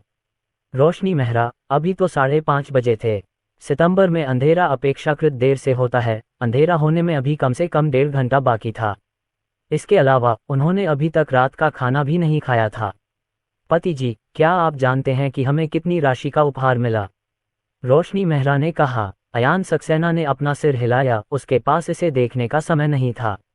अध्याय 357 उपहार मूल्य। शादी की रात रोशनी मेहरा ने कहा, उस विमान को छोड़कर शेष नकद उपहारों की कीमत लगभग $2 अरब है। अयान सक्सेना दंग रह गया। कि ज्यादा? रोशनी मेहरा, मुख्य रूप से कैमल कंट्री के लोगों ने बहुत कुछ दिया। अकेले शेख हैदर जैसे लोगों के उपहारों की संख्या 200 मिलियन हो गई और प्रिंस सलमान के उपहारों की संख्या 400 मिलियन हो गई। उन 7 लोगों की संख्या 16 अरब है। इसके अलावा सोंग परिवार के मुखिया प्रताप मल्होत्रा ने भी 100 मिलियन डॉलर दिए। ये राशि पहले ही 18 अरब हो चुकी है। इसके अलावा कई अति धनवान लोग और कुछ मशहूर हस्तियां भी हैं, उन्होंने भी बहुत दान दिया है। साधारण मेहमानों से मिलने वाले उपहार लगभग नगण्य हैं। विमान की कीमत 30 अरब RMB से अधिक है, पत्नी, और कुल मिलाकर हमें 5 या 6 अरब के उपहार मिले हैं। अयान सक्सेना ने हल्की मुस्कान के साथ कहा। रोशनी मेहरा, पति जी, भविष्य में हम इसका बदला कैसे चुकाएंगे? अयान सक्सेना ने एक पल सोचा और कहा, हमें कैमल कंट्री को कुछ देने की जरूरत नहीं है। वे निश्चित रूप से नहीं चाहते कि हम उनका एहसान वापस करें। अगर हम ऐसा करेंगे तो वे चिंतित हो सकते हैं। सामान्य मेहमान हमें निमंत्रण नहीं भेजते, भले ही उनके परिवार में कोई खुशी का अवसर क्यों न हो। बाकी के लिए अपने माता पिता से पूछो, उन्हें इस क्षेत्र में अनुभव है। मुझे वास्तव में समझ नहीं आ रहा है। रोशनी मेहरा ने खिलखिलाकर कहा, पति जी, कुछ बातें हैं जो आप नहीं समझते। इसी समय अनिंदिता कहीं से दौड़कर आई। पिताजी, माँ, हमने आज अपने कौशल का अभ्यास नहीं किया है, अनिंदिता ने कहा। अयान सक्सेना ने नीचे बैठकर अनिंदिता को चूमा और कहा, ये सही है। भले ही हमें कुछ करना हो, हम अपना अभ्यास टाल नहीं सकते, है न? अनिंदिता बहुत अच्छी है, चलो अभ्यास करते हैं। तीनों को जल्दी ही अभ्यास करने के लिए जगह मिल गई। जब तक उनका अभ्यास समाप्त हुआ, भोजन का समय हो गया। राघव मेहरा और सविता मेहरा अभी तक नहीं गए थे। अयान सक्सेना और वे तीनों, राघव मेहरा, सविता मेहरा और अयान सक्सेना के माता पिता एक ही टेबल पर बैठे थे। ससुराल वालों, शादी बहुत बढ़िया रही, धन्यवाद। राघव मेहरा और सविता मेहरा ने अपने गिलास उठाए। राघव मेहरा ने कहा। लिन हाई ने जल्दी से अपना गिलास उठाया। ससुराल वालों, हमें आपका धन्यवाद करना चाहिए। आपने मिंग्याओ जैसी उत्कृष्ट बेटी का पालन पोषण किया है। सविता मेहरा मुस्कुराई और बोली, लिटिल लिन मिंग्याओ से कहीं अधिक उत्कृष्ट है। चेन मेई ने सविता मेहरा की ओर देखा। साली, अयान सक्सेना बुरा नहीं है, लेकिन उसकी श्रेष्ठता से हमारा कोई लेना देना नहीं है। उसने हमें हमेशा अंधेरे में रखा है। चलो पहले कुछ पीते हैं, राघव मेहरा ने मुस्कुराते हुए कहा। चारों बुजुर्गों ने एक साथ शराब पी। माँ और पिताजी, मैं आपके लिए टोस्ट करूंगा। माँ और पिताजी, मैं भी आपके लिए टोस्ट करूंगा। अयान सक्सेना और रोशनी मेहरा ने अपने अपने माता पिता के लिए टोस्ट किया। जब अयान सक्सेना और अन्य लोगों ने अपना पे समाप्त कर लिया, तो अनिंदिता ने उम्मीद से कहा, माँ और पिताजी, अब आप विवाहित हैं, क्या कल मुझे एक छोटा भाई या बहन मिल सकता है? राघव मेहरा और बाकी सभी ने अनिंदिता की ओर देखा। सविता मेहरा ने कहा, अनिंदिता, क्या मम्मी पापा ने तुमसे वादा किया था कि शादी के बाद तुम्हारा एक छोटा भाई या बहन हो सकता है? हाँ हाँ, अनिंदिता ने सिर हिलाया। माँ और पिताजी अब विवाहित हैं। कल मेरा एक छोटा भाई या बहन हो सकता है। रोशनी मेहरा का चेहरा थोड़ा लाल हो गया। अयान सक्सेना ने कहा, अनिंदिता, मैंने तुमसे पहले ही कहा था कि बच्चा पैदा करना इतनी जल्दी नहीं है। अनिंदिता, पिताजी, मुझे पता है। छोटे बच्चे को अभी भी माँ के पेट में सोना और बड़ा होना है। भले ही मेरा छोटा भाई या बहन अभी तक बाहर नहीं आया है, फिर भी वे मेरे पास हैं। मैं मम्मी के पेट पर लेटकर उनसे बात कर सकती हूँ। अयान सक्सेना ने कहा, आपने जो कहा वह सही है, लेकिन छोटा बच्चा आपकी बात नहीं सुन सकता। ओह, अनिंदिता की भावनाएं बहुत गिर गईं। अयान सक्सेना ने अनिंदिता के छोटे से सिर को छूते हुए कहा, अनिंदिता, चिंता मत करो, इससे पहले कि तुम्हारा छोटा भाई या बहन बाहर आए और अधिक कौशल सीख लो, तुम भविष्य में उन्हें सिखा सकती हो। हाँ हाँ, अनिंदिता ने सिर हिलाया। पिताजी, मैं मार्शल आर्ट का अभ्यास करूंगी और भविष्य में अपने छोटे भाई बहन को बुरे लोगों से बचा सकती हूँ। ये सही है, अयान सक्सेना ने मुस्कुराते हुए कहा। रात के खाने के बाद अंधेरा हो गया, लेकिन अनिंदिता सोई नहीं और अयान सक्सेना और रोशनी मेहरा के लिए अपने कमरे में जाकर सोना सुविधाजनक नहीं था। एक और घंटा बीत गया और अंततः छोटा पूर्वज सो गया। वह आज रात अपने दादा दादी के साथ सो रही थी। अयान सक्सेना बेडरूम में आ गया। रोशनी मेहरा नहाकर बिस्तर पर लेट चुकी थी। पत्नी, मैं जल्द ही आ रहा हूँ। अयान सक्सेना जल्दी से बाथरूम में घुस गया। 5 मिनट से भी कम समय में अयान सक्सेना नहाकर बाहर आ गया। 10 मिनट से अधिक समय बीत गया और रोशनी मेहरा कराह उठी। उसका शरीर कांप उठा। उसका चेहरा भी गुलाबी से थोड़ा पीला हो गया था। उसकी बीमारी में बहुत सुधार हुआ था, लेकिन वह पूरी तरह से ठीक नहीं हुई थी। पत्नी, सब ठीक है। यह मैं हूँ। अयान सक्सेना ने रोशनी मेहरा की आंखों में देखा और कहा। हाँ। रोशनी मेहरा का शरीर कांप उठा, लेकिन पहले जैसी भयावह स्थिति में नहीं पहुंचा। पहले किया गया संवेदना शून्य करने वाला उपचार व्यर्थ नहीं गया था। अयान सक्सेना चुपचाप हल चलाता रहा। जमीन पर बहुत समय से हल नहीं चलाया गया था, इसलिए उसे अच्छी तरह जोतना जरूरी था। अयान सक्सेना मजबूत था और उसने 4 या 5 बार हल चलाया। अगली सुबह रोशनी मेहरा जाग उठी। वह नर्म और कमजोर महसूस कर रही थी। अयान सक्सेना ने कल रात उसे पूरे 3 घंटे तक इधर उधर घुमाया था। पत्नी, क्या तुम जाग रही हो? क्या आप सुबह व्यायाम करना चाहते हैं? अयान सक्सेना ने मुस्कुराकर रोशनी मेहरा की ओर देखा। रोशनी मेहरा का चेहरा लाल हो गया। उसने कहा, नहीं, कल रात तुम बैल की तरह थे। मुझे लगता है कि अब मुझ में कोई ताकत नहीं है। अयान सक्सेना ने हंसते हुए कहा, आपने कल रात को नहीं कहा था। तुम बुरे आदमी हो। रोशनी मेहरा ने अयान सक्सेना की छाती पर हल्का मुक्का मारा। अयान सक्सेना ने रोशनी मेहरा को गले लगाया। पत्नी, मैं तुम्हें खुशखबरी सुनाता हूँ। हमारा प्रयास तुम्हारी काया को बेहतर बना सकता है। तुम भविष्य में जितना मैंने कहा था उससे भी अधिक शक्तिशाली हो जाओगी। अगर मैं और अधिक मेहनत करूं, तो भविष्य में आपको आंतरिक शक्ति मिल सकती है। रोशनी मेहरा की आंखें चमक उठीं। वह और अधिक शक्तिशाली नहीं बनना चाहती थी, वह कमजोर नहीं पड़ना चाहती थी और अयान सक्सेना को नीचे नहीं खींचना चाहती थी। फिर भी, अब मैं यह नहीं चाहता। चलो जल्दी उठो, अनिंदिता जल्दी उठ जाएगी। रोशनी मेहरा ने कहा। ठीक है। दोनों जल्दी से उठ खड़े हुए। रोशनी मेहरा का शरीर नर्म और कमजोर था और अयान सक्सेना को बहुत आराम महसूस हो रहा था। पापा, माँ, कृपया चाय पियो। रोशनी मेहरा ने अयान सक्सेना के माता पिता को चाय परोसी। अच्छा, मेंग्याओ, ये तुम्हारे लिए है। चेन मेई ने रोशनी मेहरा को एक सुंदर आभूषण दिया, जो एक प्रसिद्ध कारीगर द्वारा बनाया गया था। मेंग्याओ, ये लो। लिन हाई ने रोशनी मेहरा को एक बड़ा लाल लिफाफा दिया। वे इस बहू से और अधिक संतुष्ट हो गए। धन्यवाद पिताजी, धन्यवाद माँ, रोशनी मेहरा ने कहा। इस समय अयान सक्सेना भी आ गया। लिन हाई ने कहा, बेटा, हम आज अपने पूर्वजों की पूजा करने के लिए गांव वापस जा रहे हैं। कुछ स्थानों पर पूर्वजों की पूजा विवाह से पहले की जाती है और कुछ स्थानों पर विवाह के बाद। यहाँ वे शादी के अगले दिन अपने पूर्वजों की पूजा करते हैं और पूर्वजों को बताते हैं कि परिवार में एक नया सदस्य जुड़ गया है। हाँ, जब अनिंदिता जाग जाएगी तब हम चलेंगे, अयान सक्सेना ने कहा। लिन हाई ने कहा, इतनी जल्दी करने की कोई ज़रूरत नहीं है। अनिंदिता के जागने के बाद, उसके नाश्ते के बाद हम वापस आ सकते हैं। मैंने पहले से ही पूर्वजों की पूजा के लिए ज़रूरी चीज़ें तैयार कर ली हैं। हाँ, अयान सक्सेना ने सिर हिलाया। 1 घंटे बाद अयान सक्सेना और अन्य लोग कार से वापस आ गए। अयान सक्सेना और उनके 3 सदस्यीय परिवार एक कार में थे तथा लिन हाई और चेन मेई दूसरी कार में थे। जहां तक राघव मेहरा और सविता मेहरा का सवाल है, वे कल रात ही मोडू लौट आए। बस प्रस्थान के कुछ समय बाद ही एक ड्रोन तेजी से हमारे पास आया। अध्याय 358 अयान सक्सेना पर हमला हुआ और वह घायल हो गया। निकट आ रहा ड्रोन एक रेसिंग ड्रोन था और वह बहुत तेज था। अयान सक्सेना के चेहरे के भाव बदल गए। उन्होंने दौड़ते हुए ड्रोन की आवाज़ सुनी। ये ड्रोन निश्चित रूप से उन ड्रोनों में से नहीं था जो उन्होंने राष्ट्रीय सुरक्षा को दिए थे। सभी ध्यान दें, एक रेसिंग ड्रोन तेजी से आपकी ओर आ रहा है। ड्राइवर के वॉकी टॉकी में एक आवाज़ सुनाई दी। गाड़ी रोको, अयान सक्सेना चिल्लाया। चीख। ड्राइवर ने जोर से ब्रेक लगाए और कार पूरी तरह से रुकने से पहले ही अयान सक्सेना ने यात्री का दरवाज़ा खोला और कार से बाहर निकल गया। ड्रोन उनसे सिर्फ कुछ दर्जन मीटर की दूरी पर था। बैंग बैंग बैंग, दूसरी कारों में बैठे राष्ट्रीय सुरक्षा कर्मियों ने गोलीबारी शुरू कर दी। लेकिन रेसिंग ड्रोन बहुत तेज था और वे उससे टकरा नहीं सके। बैंग बैंग, अयान सक्सेना ने निशाना साधा और तेजी से गोली चलाई। रेसिंग ड्रोन बहुत तेज था और इस दूरी पर उसे गोली चलाने के सिर्फ 3 मौके मिले। पहली 2 गोलियां चूक गईं। अयान सक्सेना की शूटिंग कौशल ग्रैंडमास्टर स्तर की थी। उनकी शारीरिक फिटनेस के साथ उनकी शूटिंग की सटीकता बहुत अधिक थी, लेकिन हैंडगन में अंतर्निहित त्रुटियां होती हैं और रेसिंग ड्रोन भी बहुत तेज था। धमाका धमाका। अंततः लगभग 15 मीटर की दूरी पर अयान सक्सेना ने एक ही गोली चलाई और रेसिंग ड्रोन बीच हवा में ही फट गया। हवा में एक बड़ा आग का गोला फूट पड़ा। अयान सक्सेना की हड्डियों का घनत्व बहुत अधिक था, उसका वजन 200 पाउंड से अधिक था, लेकिन 10 मीटर से अधिक की दूरी पर भी विस्फोट की शॉकवेव से वह उड़ गया। विस्फोट से पास खड़ी कारों की खिड़कियां टूट गईं। सौभाग्य से रोशनी मेहरा और अनिंदिता सक्सेना की कार बुलेट प्रूफ थी।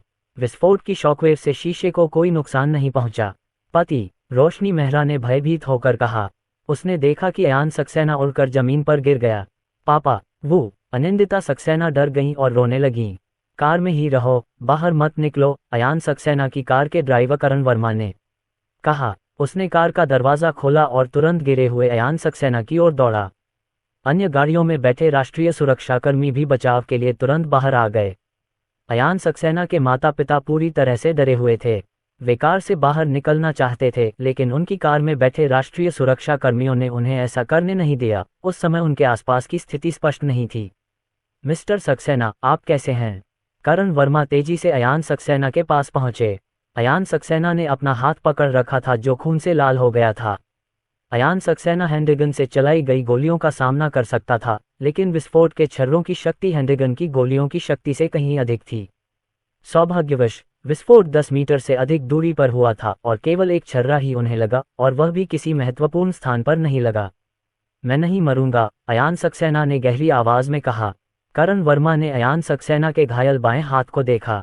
अयान सक्सेना ने उसे अपने दाहिने हाथ से पकड़ रखा था और अयान सक्सेना की उंगलियों के बीच से खून बह रहा था। पति, रोशनी मेहरा ने कांपती आवाज में पुकारा। वह वास्तव में कार से बाहर निकलना चाहती थी, लेकिन उसे डर था कि बाहर निकलने से अयान सक्सेना को परेशानी होगी। मिस्टर सक्सेना, जल्दी से कार में बैठ जाइए। यूलियांग, जल्दी आओ, मिस्टर सक्सेना को पट्टी बांधने की जरूरत है। करण वर्मा जोर से चिल्लाया। उनके साथ आए लोगों में एक डॉक्टर भी था। यूलियांग तुरंत मेडिकल किट लेकर अयान सक्सेना के पास पहुंचा। अयान सक्सेना ने अपना हाथ हटा लिया, जिससे उसके हाथ पर 4 या 5 सेंटीमीटर लंबा घाव दिखाई दिया। मिस्टर सक्सेना, ये। यूलियांग की आंखों में आश्चर्य की झलक दिखाई दी। इतने बड़े घाव में काफी देर तक खून बहना चाहिए था, लेकिन इतने कम समय में ही घाव से खून बहना बंद हो गया। मैं रक्तस्राव रोकने के लिए एक्यूप्रेशर के बारे में थोड़ा जानता हूँ। बस जल्दी करो और इसे मेरे लिए सी दो, अयान सक्सेना ने गहरी आवाज में कहा। यूलियांग ने सिर हिलाया। वह कोई साधारण डॉक्टर नहीं था, बल्कि एक सैन्य डॉक्टर था, और उसका मनोवैज्ञानिक गुण अभी भी अच्छा था। उसने जितनी जल्दी हो सका अयान सक्सेना के घाव को सिल दिया। ध्यान दें, लक्ष्य मिल गया है। लक्ष्य पर हमारे ड्रोन नजर रख रहे हैं। यूलियांग और अन्य लोगों के ईयरपीस में टीम के साथियों की आवाजें गूंज रही थीं। अयान सक्सेना उठकर कार में वापस आ गया। पति, रोशनी मेहरा ने आंखों में आंसू लिए अयान सक्सेना को देखा। अनिंदिता सक्सेना भी रोती रही। पिताजी, मत मरो, अयान सक्सेना ने दिलासा देते हुए कहा। अनिंदिता, डैडी ठीक हैं। पत्नी, मुझे बस थोड़ी त्वचा की चोट लगी है, कोई समस्या नहीं है। यदि वह अभी बाहर नहीं गया होता और वह ड्रोन कार से टकरा कर फट गया होता, तो भले ही वह कार बुलेट प्रूफ थी, फिर भी उन तीनों की मृत्यु हो गई होती। पति, क्या आप सचमुच ठीक हैं? रोशनी मेहरा ने अत्यंत घबराहट के साथ कहा। अयान सक्सेना ने अपने दाहिने हाथ से रोशनी मेहरा के आंसू पोंछे। बेशक मैं ठीक हूँ। मेरी रिकवरी क्षमता के साथ ये छोटी सी चोट निश्चित रूप से 1 सप्ताह से भी कम समय में पूरी तरह से ठीक हो जाएगी। लिन हाई और चेन मेई भी इस समय कार से बाहर निकले। वे जल्दी से अयान सक्सेना की तरफ दौड़े। अयान सक्सेना ने कार का दरवाजा खोला और कहा, पापा, मम्मी, मैं ठीक हूँ, आप कार में वापस चले जाइए, वहाँ और भी दुश्मन हो सकते हैं। लिन हाई की कार भी बुलेट प्रूफ थी। यह इतने भयंकर विस्फोट से तो बचाव नहीं कर सकता था, लेकिन ये गोलीबारी से बचाव कर सकता था। बेटा, चलो जल्दी से अस्पताल चलें, लिन हाई ने घबराते हुए कहा। अयान सक्सेना, पिताजी, मैं बिल्कुल ठीक हूँ, बस एक छोटा सा घाव है, अस्पताल जाने की कोई जरूरत नहीं है, लेकिन पूर्वजों की पूजा करने के लिए गांव वापस जा रहा हूँ, मुझे लगता है कि हम बाद में ही जा पाएंगे। चेन मेई ने तुरंत कहा, हम किन पूर्वजों की पूजा कर रहे हैं? स्वर्ग में आपके दादा दादी जानते हैं कि वे आपको दोष नहीं देंगे। हम उनके जन्मदिन पर और अधिक कागजी मुद्रा जलाएंगे। जल्द ही अयान सक्सेना और अन्य लोग वापस लिन फैमिली मैनर में लौट आए। मिस्टर सक्सेना, ये हमारी सुरक्षा में कमी है। सुरक्षा कप्तान लियांग जिंगटियन अयान सक्सेना के पास आए और कहा। अयान सक्सेना ने कहा, कैप्टन लियांग, मुझे याद है कि आपकी कारों में ड्रोन जैमर हैं, क्या जैमर चालू नहीं थे? लियांग जिंगटियन की अभिव्यक्ति गंभीर थी। नहीं, जैमर चालू किया गया था, लेकिन यह सफलतापूर्वक जाम नहीं हुआ। वह ड्रोन विशेष रूप से बनाया गया होगा। इसकी हस्तक्षेप रोधी क्षमता सामान्य ड्रोन की तुलना में कहीं अधिक मजबूत है। अयान सक्सेना ने कहा, कैप्टन लियांग, अगर ऐसा है तो यह आपकी जिम्मेदारी नहीं है, अपने आप को ज़्यादा दोष न दें। लियांग जिंगटियन ने अपना सिर हिलाया। मिस्टर सक्सेना, आप पर हमला हुआ है, इसलिए इसकी जिम्मेदारी मेरी है, इस पर बहस करने की कोई ज़रूरत नहीं है। अयान सक्सेना ने कहा, क्या दुश्मन पकड़े गए हैं? लियांग जिंगटियन ने सिर हिलाया, दुश्मनों को पकड़ लिया गया है। हमारे ड्रोनों में आपके द्वारा निर्मित शक्तिशाली संवेदनाहारी दवा थी। दुश्मनों को बेहोश कर दिया गया और फिर हमने उन्हें पकड़ लिया। ध्यान से देखो कि कोई अन्य शत्रु तो नहीं है, अयान सक्सेना ने कहा। लियांग जिंगटियन ने सिर हिलाया। मिस्टर सक्सेना, क्या आपको चेकअप के लिए अस्पताल जाना चाहिए? आपको अभी अभी विस्फोट का झटका लगा है। कभी कभी बाहरी तौर पर सब ठीक रहता है, लेकिन शरीर अंदरूनी तौर पर घायल हो जाता है। अयान सक्सेना ने अपना सिर हिलाया। कोई ज़रूरत नहीं, मेरी मेडिकल स्किल्स खराब नहीं है, मैं अपने शरीर की स्थिति को अच्छी तरह जानता हूँ। मिस्टर सक्सेना, तो मैं जाकर काम पर लग जाऊंगा। लियांग जिंगटियन बाहर चला गया। पिताजी, आपको चोट लगी है? पिताजी, क्या ये दर्द करता है? अनिंदिता सक्सेना ने आंखों में आंसू भरकर अयान सक्सेना को देखा। अयान सक्सेना ने अपने स्वस्थ दाहिने हाथ से उसे उठाया। डैडी को चोट नहीं लगी है, बस छोटी सी चोट है। अनिंदिता, डैडी की शूटिंग का स्तर अभी भी उतना अच्छा नहीं है। क्या आप भविष्य में अभ्यास के लिए डैडी के साथ अधिक समय बिता सकते हैं? अनिंदिता सक्सेना ने बार बार सिर हिलाया। पिताजी, मैं आपके साथ चलूंगी। रोशनी मेहरा पास आए और बोली, पति, अब आप एक घायल व्यक्ति हैं। आपने जल्दी से अनिंदिता को नीचे रखा। यदि आप घाव खींचते हैं तो फिर से खून बह सकता है। कोई बात नहीं, अयान सक्सेना ने कहा, लेकिन फिर भी उन्होंने अनिंदिता सक्सेना को नीचे गिरा दिया। बीप बीप, अयान सक्सेना का मोबाइल फोन बजा। शेरा का फोन था। मिस्टर सक्सेना, क्या आप ठीक हैं? शेरा ने उत्सुकता से पूछा कि फोन कब कनेक्ट हुआ।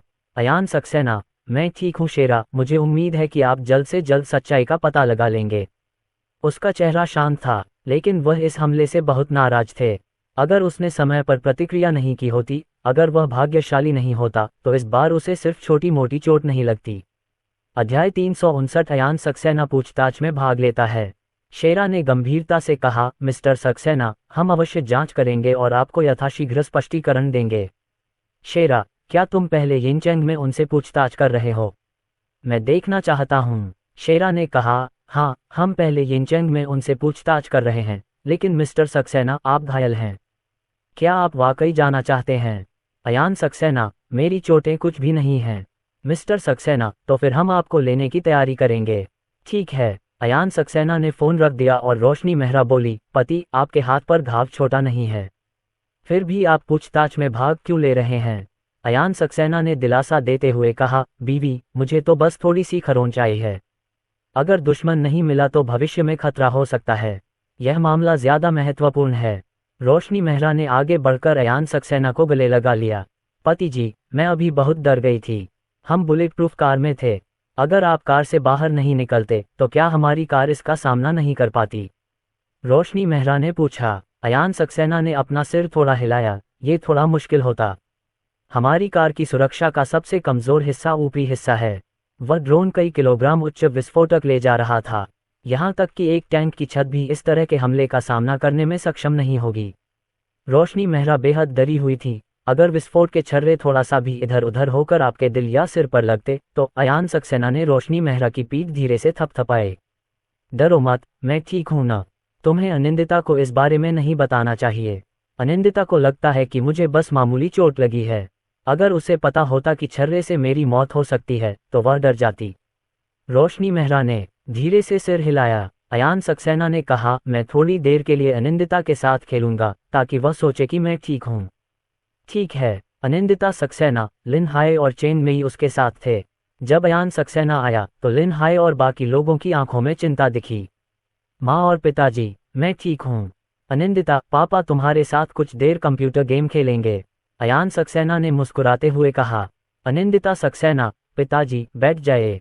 अयान सक्सेना नीचे बैठ गया और अनिंदिता सक्सेना ने अयान सक्सेना को चूमा। पिताजी, एक चुंबन से ये दर्द कम हो जाएगा।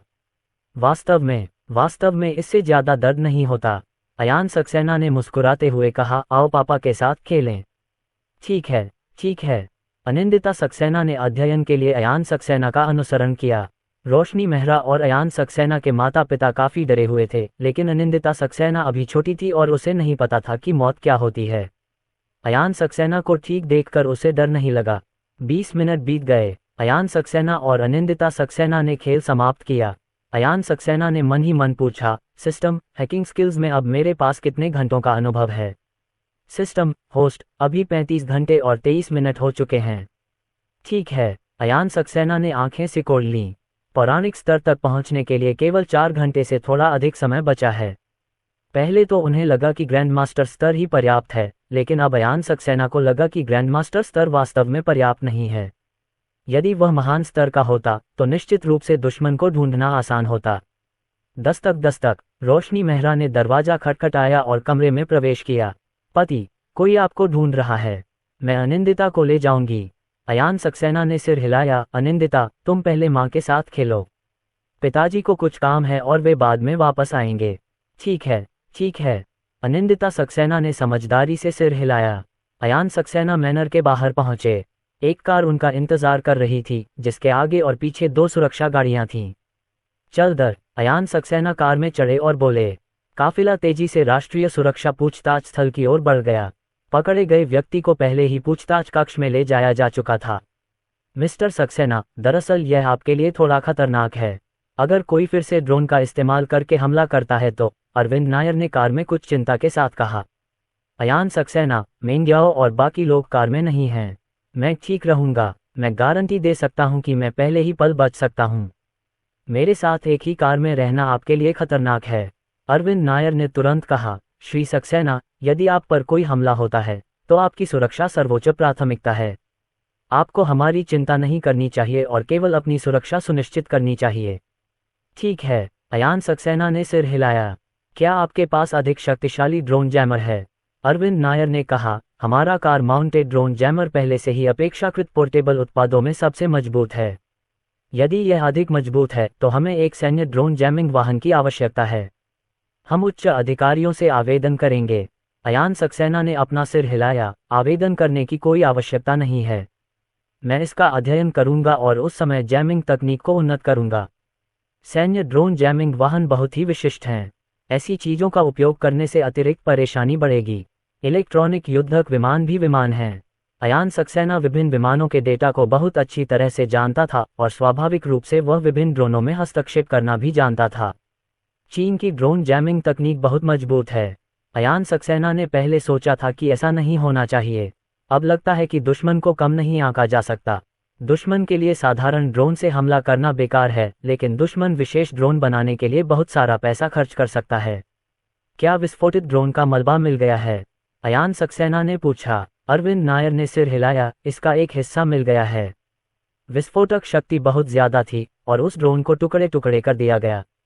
ठीक है। अयान सक्सेना ने शेरा को संदेश भेजा। शेरा, क्या आपने उस ड्रोन की सामग्री का विश्लेषण किया है? शेरा, मिस्टर सक्सेना, इसका अभी भी विश्लेषण किया जा रहा है। प्रारंभिक विश्लेषण के परिणाम बताते हैं कि ड्रोन में विशेष सामग्रियों का उपयोग किया गया था और उस ड्रोन की लागत कम से कम 5 मिलियन है। ये सचमुच ऐसा ही है। अयान सक्सेना ने राहत की सांस ली। यदि दूसरा पक्ष हस्तक्षेप का विरोध करते हुए हमले करने के लिए साधारण ड्रोन का उपयोग कर सकता है तो समस्या बहुत अधिक गंभीर होगी। शेरा, कृपया हमारे नवीनतम हस्तक्षेप रोधी प्रौद्योगिकी की एक प्रति मेरे लिए तैयार करें। मैं इसका अध्ययन करूंगा। इस तरह की बात दूसरी बार कभी नहीं होनी चाहिए। अयान सक्सेना ने कहा। शेरा की आंखें चमक उठीं। जब तक अयान सक्सेना इसका अध्ययन करेंगे, ये काम अवश्य हो जाएगा। उन्हें अयान सक्सेना की शोध क्षमता पर कोई संदेह नहीं था। ठीक है, मिस्टर सक्सेना, मैं उच्च अधिकारियों को रिपोर्ट करूंगा और कोई समस्या नहीं होगी।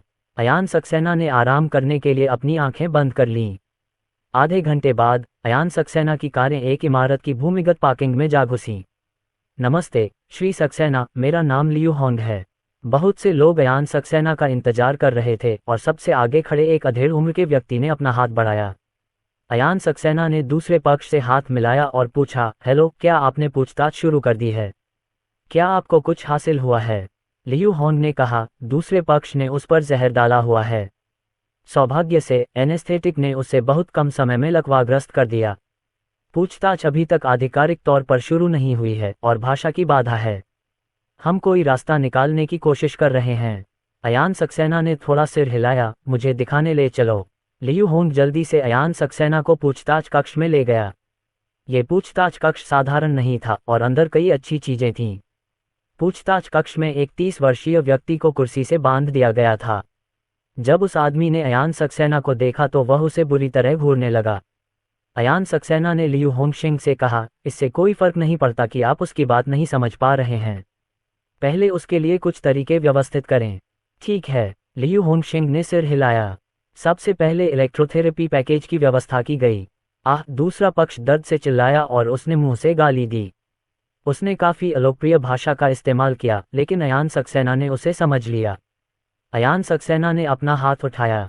इलेक्ट्रोथेरेपी स्थगित कर दी गई और अयान सक्सेना ने दूसरे पक्ष की भाषा में कहा, आपका नाम क्या है और किस संगठन ने आपको यहाँ भेजा है? अध्याय 360, कौन सा संगठन पर्दे के पीछे है? आप वास्तव में हमारी भाषा बोल सकते हैं, दूसरे पक्ष ने आश्चर्य से कहा। अयान सक्सेना, मुझे बताओ कि तुम्हें किसने भेजा है और तुम्हें कम तकलीफ होगी। अपने आसपास इन सभी चीजों को देखो, अगर मैं उन सभी का इस्तेमाल तुम पर करूं तो शायद तुम्हें अच्छा नहीं लगेगा। वाह, आप चाहते हैं कि मैं संगठन को धोखा दूं? आप भ्रम में हैं, दूसरे पक्ष ने तीखी आवाज में कहा। अयान सक्सेना, तो फिर मुझे अनुमान लगाने दो। मेरा अनुमान है कि तुम्हारे पीछे जो संगठन है वह कैमल कंट्री का एक प्रतिक्रियावादी संगठन है। दूसरे पक्ष की पुतलियां सिकुड़ गईं। उनके चेहरे के भाव में भी सूक्ष्म परिवर्तन आया। ये परिवर्तन बहुत छोटे थे और आम लोग शायद ही इन्हें नोटिस कर पाते, लेकिन अयान सक्सेना की अवलोकन क्षमता आम लोगों की तुलना में कहीं अधिक तेज थी। अयान सक्सेना ने शांति से कहा, ऐसा लगता है कि मैंने सही अनुमान लगाया। कैमल कंट्री आपके खिलाफ ड्रोन का इस्तेमाल कर रही है और आपको भारी नुकसान हुआ है, इसलिए आप मुझे मारने के लिए ऐसे ड्रोन का इस्तेमाल कर रहे हैं। आप गलत हैं, दूसरे पक्ष ने व्यंग्यपूर्वक कहा। अयान सक्सेना ने मुस्कुराते हुए कहा, अगर मैं गलत होता तो आप ऐसा जवाब नहीं देते। आप उम्मीद करते कि मैं गलत हूं ताकि आपके पीछे का संगठन ठीक रहे। दूसरे पक्ष ने ठंडी सांस ली। अयान सक्सेना, मैं नागरिक ड्रोन बेचता हूं। अगर कैमल कंट्री अवैध रूप से उनमें बदलाव करती है तो यह उनकी समस्या है। आप उनसे बदला नहीं लेना चाहते, लेकिन आप मेरे पीछे पड़ जाते हैं। क्या आपको लगता है कि मुझे धमकाना आसान है? दूसरा पक्ष चुप रहा। अयान सक्सेना ने अपने बगल में बैठे लियू होंग से कहा, लियू होंग, आपके पास और क्या तरीके हैं?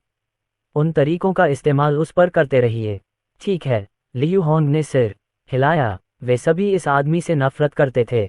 अयान सक्सेना की हैसियत को देखते हुए, अगर उस पर हमला हुआ तो यहाँ के राष्ट्रीय सुरक्षा ब्यूरो के अधिकारियों को दंडित किया जाएगा। उनका बोनस निश्चित रूप से खत्म हो जाएगा और उन्हें 3 साल तक पदोन्नति नहीं मिलेगी। जल्द ही, दूसरा पक्ष चिल्लाया।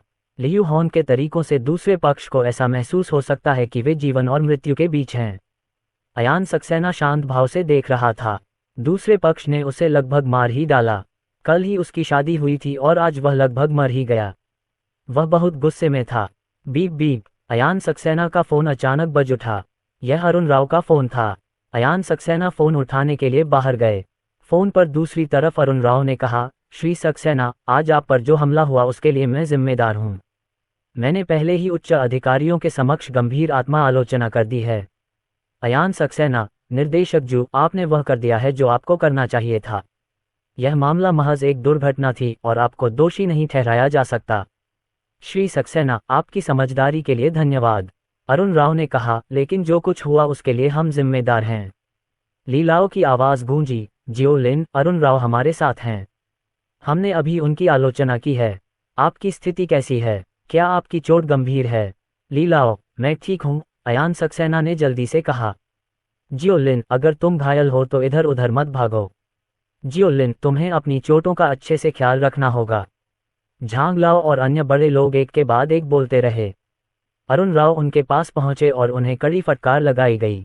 अगर अयान सक्सेना को कुछ हो गया तो देश को बहुत बड़ा नुकसान होगा। अरुण राव ने डांट खाने के बाद राहत की सांस ली।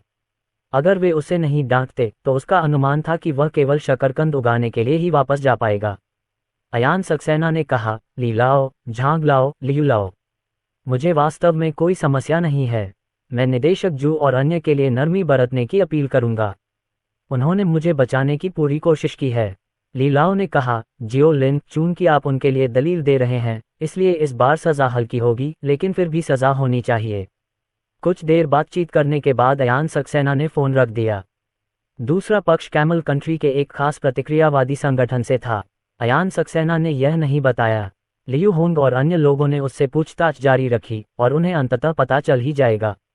उन्हें उससे पूछताछ जारी रखने दीजिए। उस आदमी के लिए थोड़ा और कष्ट सहना अच्छा होगा। चलो चलो वापस चलते हैं, अयान सक्सेना ने लियांग जिंगटियन से कहा। वह यहाँ आने का अपना लक्ष्य हासिल कर चुका था। उन्होंने पता लगाया कि दूसरा पक्ष किस बल से था और उन्होंने पूछताछ के दौरान दूसरे पक्ष की दयनीय स्थिति भी देखी। ठीक है, लियांग जिंगटियन और अन्य लोगों ने तुरंत अयान सक्सेना को वापस ले लिया। अयान सक्सेना ने अपनी आंखें बंद कर लीं और सोचने लगा। ऐसी कई चीजें थीं जिनसे निपटना जरूरी था। विक परिवार का अभी तक ध्यान नहीं रखा गया था। केशव राणा के पीछे ईस्ट चेरी कंट्री की ताकतों का अभी तक पता नहीं चला था, और अब एक और मामला था। अयान सक्सेना ने गहराई से महसूस किया कि हवा को आकर्षित करने वाले बड़े पेड़ का क्या मतलब है। कैमल कंट्री जिस प्रतिक्रियावादी ताकत पर कार्रवाई कर रही है, उसे अमेरिका का समर्थन प्राप्त होना चाहिए। उनका तकनीकी स्तर ऊंचा नहीं है और वे शायद इतने उन्नत ड्रोन बनाने में सक्षम नहीं होंगे। अयान सक्सेना ने मन ही मन सोचा। उन्हें लगा कि ड्रोन अमेरिका से आया है, लेकिन अब ड्रोन टुकड़े टुकड़े हो चुके थे और अगर वह उन टुकड़ों को अमेरिका ले भी जाता तो अमेरिका इसे स्वीकार नहीं करता। देश को और अधिक मजबूत बनना होगा। देश को शीघ्रता से मजबूत बनाने के लिए मुझे अधिक कौशल की आवश्यकता है तथा वर्तमान कौशल भी अधिक मजबूत होना चाहिए। मुझे जल्द ही दूसरा बच्चा चाहिए। मुझे हर रात कड़ी मेहनत करनी पड़ती है।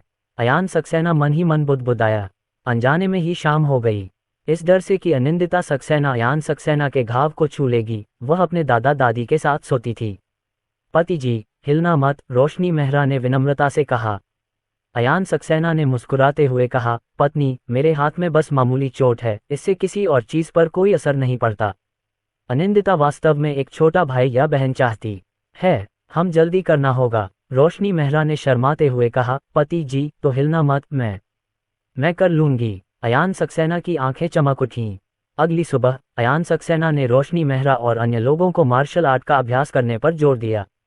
अभ्यास करने के बाद अयान सक्सेना ने मन ही मन पूछा, सिस्टम, क्या मैंने अभी तक प्राचीन मार्शल आर्ट ताई ची के 100 घंटे पूरे नहीं किए हैं? सिस्टम होस्ट, जल्द ही। अब आपके पास प्राचीन मार्शल आर्ट ताई ची में 99 घंटे का अनुभव है। अयान सक्सेना की आंखें चमक उठीं। उसके पास 99 घंटे का अनुभव था। अगर वह जल्दी करे तो आज ही 100 घंटे तक पहुंच सकता है। अगर वह जल्दी न भी करे तो कल सुबह ही मार्शल आर्ट का ग्रैंड मास्टर बन सकता है। पत्नी अनिंदिता, चलो आज थोड़ी देर और अभ्यास करते हैं, अयान सक्सेना ने कहा। रोशनी मेहरा ने पूछा, पति जी, क्यों? आपका हाथ घायल है, इतनी मेहनत करने की कोई जरूरत नहीं है न? अयान सक्सेना ने मुस्कुराते हुए कहा, अधिक अभ्यास करना मेरी चोट के लिए अच्छा है। वह झूठ नहीं बोल रहा था। यदि वह अधिक अभ्यास करता तो वह आज मार्शल आर्ट का ग्रैंड मास्टर बन सकता था। उसकी आंतरिक शक्ति अधिक मजबूत होती और उसकी रिकवरी की गति स्वाभाविक रूप से तेज होती। अभ्यास करो, फिर दोबारा अभ्यास करते हैं, रोशनी मेहरा ने आंखों में चमक के साथ कहा। अनिंदिता सक्सेना ने भी सिर हिलाया। पिताजी, मैं अभी भी दृढ़ रह सकती हूँ। अयान सक्सेना ने रोशनी मेहरा और अन्य लोगों को फिर से सिखाया। ठीक है, सुबह के लिए बस इतना ही, अयान सक्सेना ने मुस्कुराते हुए कहा। हम शाम को फिर से अभ्यास करेंगे। यदि वह शाम को कुछ देर और अभ्यास करे तो वह ऐसा करने में सक्षम हो जाएगा। अयान सक्सेना दिन भर खाली नहीं बैठे। उन्होंने वाहन पर लगे जैमर के लिए अपग्रेड प्लान बनाया। बीप बीप, अयान सक्सेना ने अरुण राव का नंबर डायल किया। मिस्टर सक्सेना, क्या बात है? अरुण राव ने पूछा। अयान सक्सेना ने कहा, मैंने वाहन पर लगे ड्रोन जैमर के लिए एक अपग्रेड योजना बनाई है। आप लोगों को जल्दी से जल्दी इसका निर्माण करना चाहिए। अरुण राव ने कहा, इसका बड़े पैमाने पर उत्पादन करना थोड़ा परेशानी भरा है, लेकिन 1 या 2 इकाइयों का निर्माण करना कठिन नहीं होगा। अरुण राव दंग रह गए। उन्होंने कल ही अयान सक्सेना को ड्रोन जैमर के बारे में प्रासंगिक जानकारी दी थी।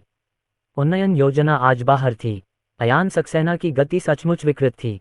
मिस्टर सक्सेना, आपका हाथ अभी तक ठीक नहीं हुआ है, आप बहुत मेहनत कर रहे हैं, अयान सक्सेना ने कहा। आंकड़ों को देखते हुए टाइपिंग में हाथ हिलाने की जरूरत नहीं पड़ती, चिंता मत कीजिए, मेरी चोट ठीक है।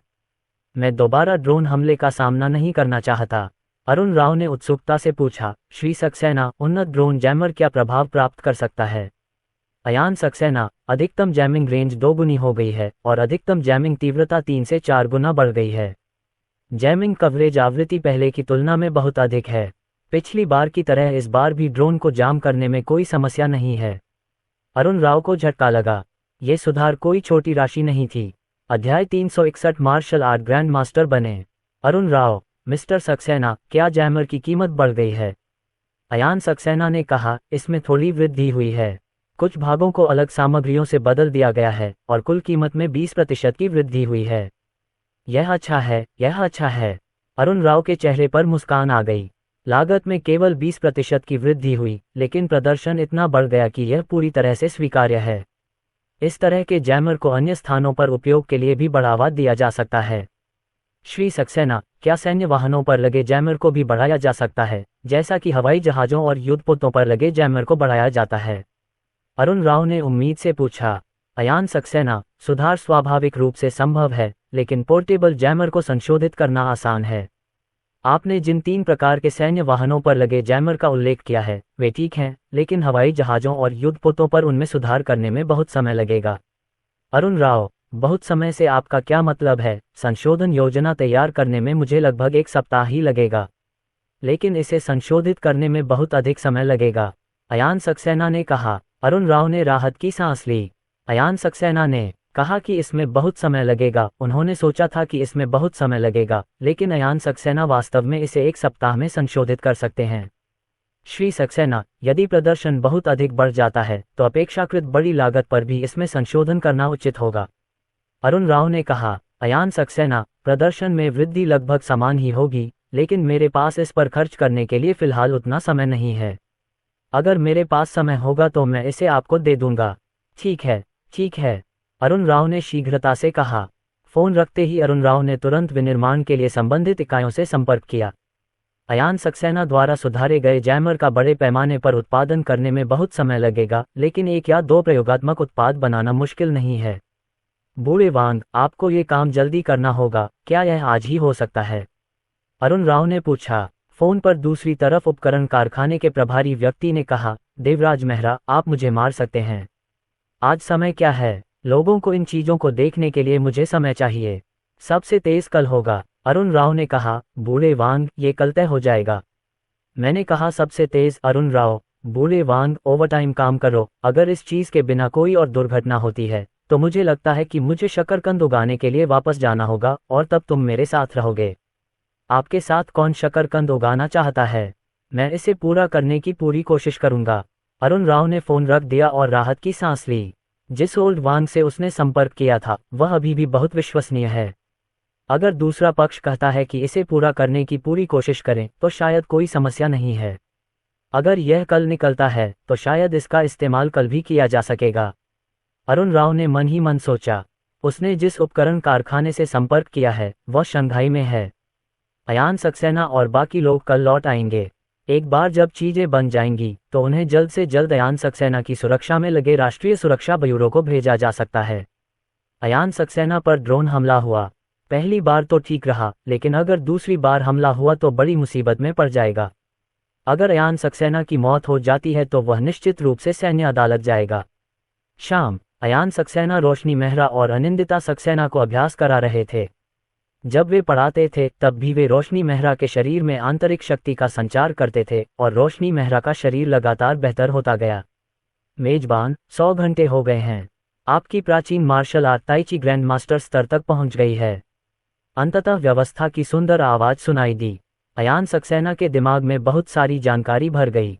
साथ ही उसके मेरिडियन में आंतरिक शक्ति के निशान दिखाई दिए और उसके शरीर की हर कोशिका में भी काफी बदलाव आए। मार्शल आर्ट्स ग्रैंड मास्टर स्तर तक पहुंचना कोई छोटा सुधार नहीं है। 1 मिनट, 2 मिनट, सुधार 10 मिनट से अधिक समय बाद समाप्त हो गया और अयान सक्सेना ने महसूस किया कि उसकी आंतरिक शक्ति लगभग आधी बढ़ गई थी। यदि यह मूल रूप से 60 या 70 साल की आंतरिक शक्ति थी तो यह अब बढ़कर 100 साल हो गई है। साधारण मार्शल आर्ट टीवी नाटकों में उनकी आंतरिक शक्ति साधना भी बहुत अधिक है। छतों और दीवारों पर उड़ना लंबे समय से ग्रैंड मास्टर स्तर पर रहा है, और अब मेरी आंतरिक शक्ति साधना भी ग्रैंड मास्टर स्तर पर पहुंच गई है। मेरी छोटी दूरी की उड़ान अब बहुत अच्छी है। अयान सक्सेना के चेहरे पर एक हल्की मुस्कान आ गई। पहले वह छलांग लगाकर 10 मीटर से अधिक ऊंचाई तक उड़ सकता था, लेकिन अब अयान सक्सेना का अनुमान है कि वह करीब 15 मीटर तक उड़ सकता है। 3 मीटर प्रति मंजिल के हिसाब से वह बिना किसी बल के सीधे 5 मंजिल ऊपर उड़ सकता है। अगर वह बल उधार लेना जारी रखता है तो वह बाहर से दर्जनों मंजिल ऊंची इमारत की चोटी पर तेजी से उड़ सकता है। आधुनिक समाज में ये पहले से ही बहुत विकृत है। सिस्टम, क्या मैं राइफल की गोलियों का सामना कर सकता हूँ? अयान सक्सेना ने मन में कहा। हाँ मेज़बान, आप साधारण राइफलों से चलाई गई गोलियों का सामना कर सकते हैं, लेकिन यदि वह विशेष राइफल है जिसमें विशेष गोलियों का इस्तेमाल किया गया है तो आप उनका सामना नहीं कर सकते। सिस्टम ने जवाब दिया। अयान सक्सेना के चेहरे पर मुस्कान आ गई। ये बहुत अच्छी बात है। सिस्टम, क्या मैं पहले की तरह उन टुकड़ों को झेल सकता हूँ? सिस्टम ने उत्तर दिया। होस्ट, आप टुकड़ों का सामना कर सकते हैं या नहीं, यह विस्फोटक शक्ति, दूरी तथा टुकड़ों की सामग्री और आकार पर निर्भर करता है। वे टुकड़े 10 मीटर के बाहर आपकी सुरक्षा को नहीं तोड़ सकते, लेकिन वे 10 मीटर के भीतर ऐसा कर सकते हैं, और वे 5 मीटर के भीतर आपके जीवन के लिए खतरा पैदा कर सकते हैं। अयान सक्सेना ने राहत की सांस ली। जब तक उसकी शूटिंग का स्तर और बेहतर होता रहेगा, भले ही हस्तक्षेप विफल हो जाए, भले ही दुश्मन फाइबर ऑप्टिक ड्रोन का उपयोग करता हो, ये संभावना नहीं है कि ड्रोन उसे धमकी दे सकेंगे। खेती में सुधार से सुरक्षा बहुत बढ़ गई है। पति जी, क्या कोई खुशी है? रोशनी मेहरा ने अपना अभ्यास समाप्त करने के बाद पूछा। उसने देखा कि अयान सक्सेना बहुत खुश लग रहा था। अयान सक्सेना ने मुस्कुराते हुए कहा, कुछ खुशी की बात है। तुम्हें साधना सिखाने से मेरी चोटें बहुत जल्दी ठीक हो गई हैं। कुछ ही दिनों में ये पूरी तरह ठीक हो जाएगा। रोशनी मेहरा ने आश्चर्य से कहा, इतनी जल्दी? अयान सक्सेना ने सिर हिलाया। मेरे घाव पर शायद पपड़ी जम गई है। वह कल ही घायल हुआ था और घाव 4 या 5 सेंटीमीटर लंबा और 1 सेंटीमीटर गहरा था। सामान्य पपड़ी इतनी जल्दी नहीं बनती। वास्तव में, रोशनी मेहरा ने खुश होकर कहा। अयान सक्सेना ने मुस्कुराते हुए कहा, मैं एक डॉक्टर हूँ। अगर आपको मेरी बात पर यकीन नहीं है तो आप खुद ही धुंध हटाकर देख सकते हैं। इसे मत उतारो। पति, क्या हम फिर से अभ्यास करेंगे? मैं अभी भी टिक सकता हूँ, रोशनी मेहरा ने कहा। अनिंदिता सक्सेना, पिताजी, मैं भी आपकी मदद करना चाहती हूँ, लेकिन मुझमें इतनी ताकत नहीं है, मैं आपकी मदद नहीं कर सकती। उसने चिंतित भाव से अयान सक्सेना की ओर देखा। अयान सक्सेना नीचे बैठ गए, अनिंदिता सक्सेना को उठाया और मुस्कुराते हुए कहा, अनिंदिता, हमने आज इतनी देर तक अभ्यास किया है, यही काफ़ी है। तुम्हारा और मम्मी का शुक्रिया, पिताजी का घाव इतनी जल्दी ठीक हो गया। पिताजी, स्कैबिंग का क्या मतलब है? अनिंदिता सक्सेना ने असमंजस में पूछा। अयान सक्सेना, स्कैबिंग का मतलब है कि घाव बढ़ गया है और पिताजी को कल अपने हाथों को धुंध में लपेटने की आवश्यकता नहीं है। रोशनी मेहरा ने याद दिलाया, पति जी, कल पहले आप इसे लपेट लें और वापस जाने के बाद पट्टी हटाने में देर नहीं लगेगी। कहीं लोगों को पता न चल जाए कि आप इतनी जल्दी ठीक हो सकते हैं। हाँ, अयान सक्सेना ने सिर हिलाया। अब जबकि उसके पास मार्शल आर्ट ग्रैंड मास्टर की साधना है और उसकी ताकत और अधिक मजबूत हो गई है, फिर भी उसे कई खतरों का सामना करना पड़ता है। बेहतर है कि कम प्रोफाइल रखें। पति, हम कल वापस क्यों नहीं चलते? आपका घाव ठीक होने के बाद हमें वापस जाने में देर नहीं लगेगी, रोशनी मेहरा ने कहा। अयान सक्सेना, कल हमारी शादी का तीसरा दिन है, तुम्हें अपने माता पिता के घर वापस जाना होगा। हम उस नए विमान से वापस आएंगे और अरविंद नायर और बाकी लोग भी हमारे साथ शंघाई वापस आएंगे। उस विमान की सुरक्षा बहुत अधिक है। चीन में मिसाइल हमले की संभावना बेहद कम है। वे और दर्जनों राष्ट्रीय सुरक्षा सदस्य इस पर काम कर रहे हैं और दुश्मन शायद उन पर मिसाइल हमला करने की हिम्मत न कर सके। एक कदम पीछे हटना, यदि वे वास्तव में मिसाइल हमले का सामना करते हैं तो विमान पर पैराशूट हैं और उनके सिस्टम स्पेस में कई पैराशूट हैं। वह रोशनी मेहरा और अन्य को पहली बार में ही ले जा सकता है। जहां तक विमान में बम होने की बात है, अयान सक्सेना को इसकी चिंता नहीं है। मार्शल आर्ट ग्रैंड मास्टर बनने से उनकी अंतर्ज्ञान में काफ़ी वृद्धि हुई है।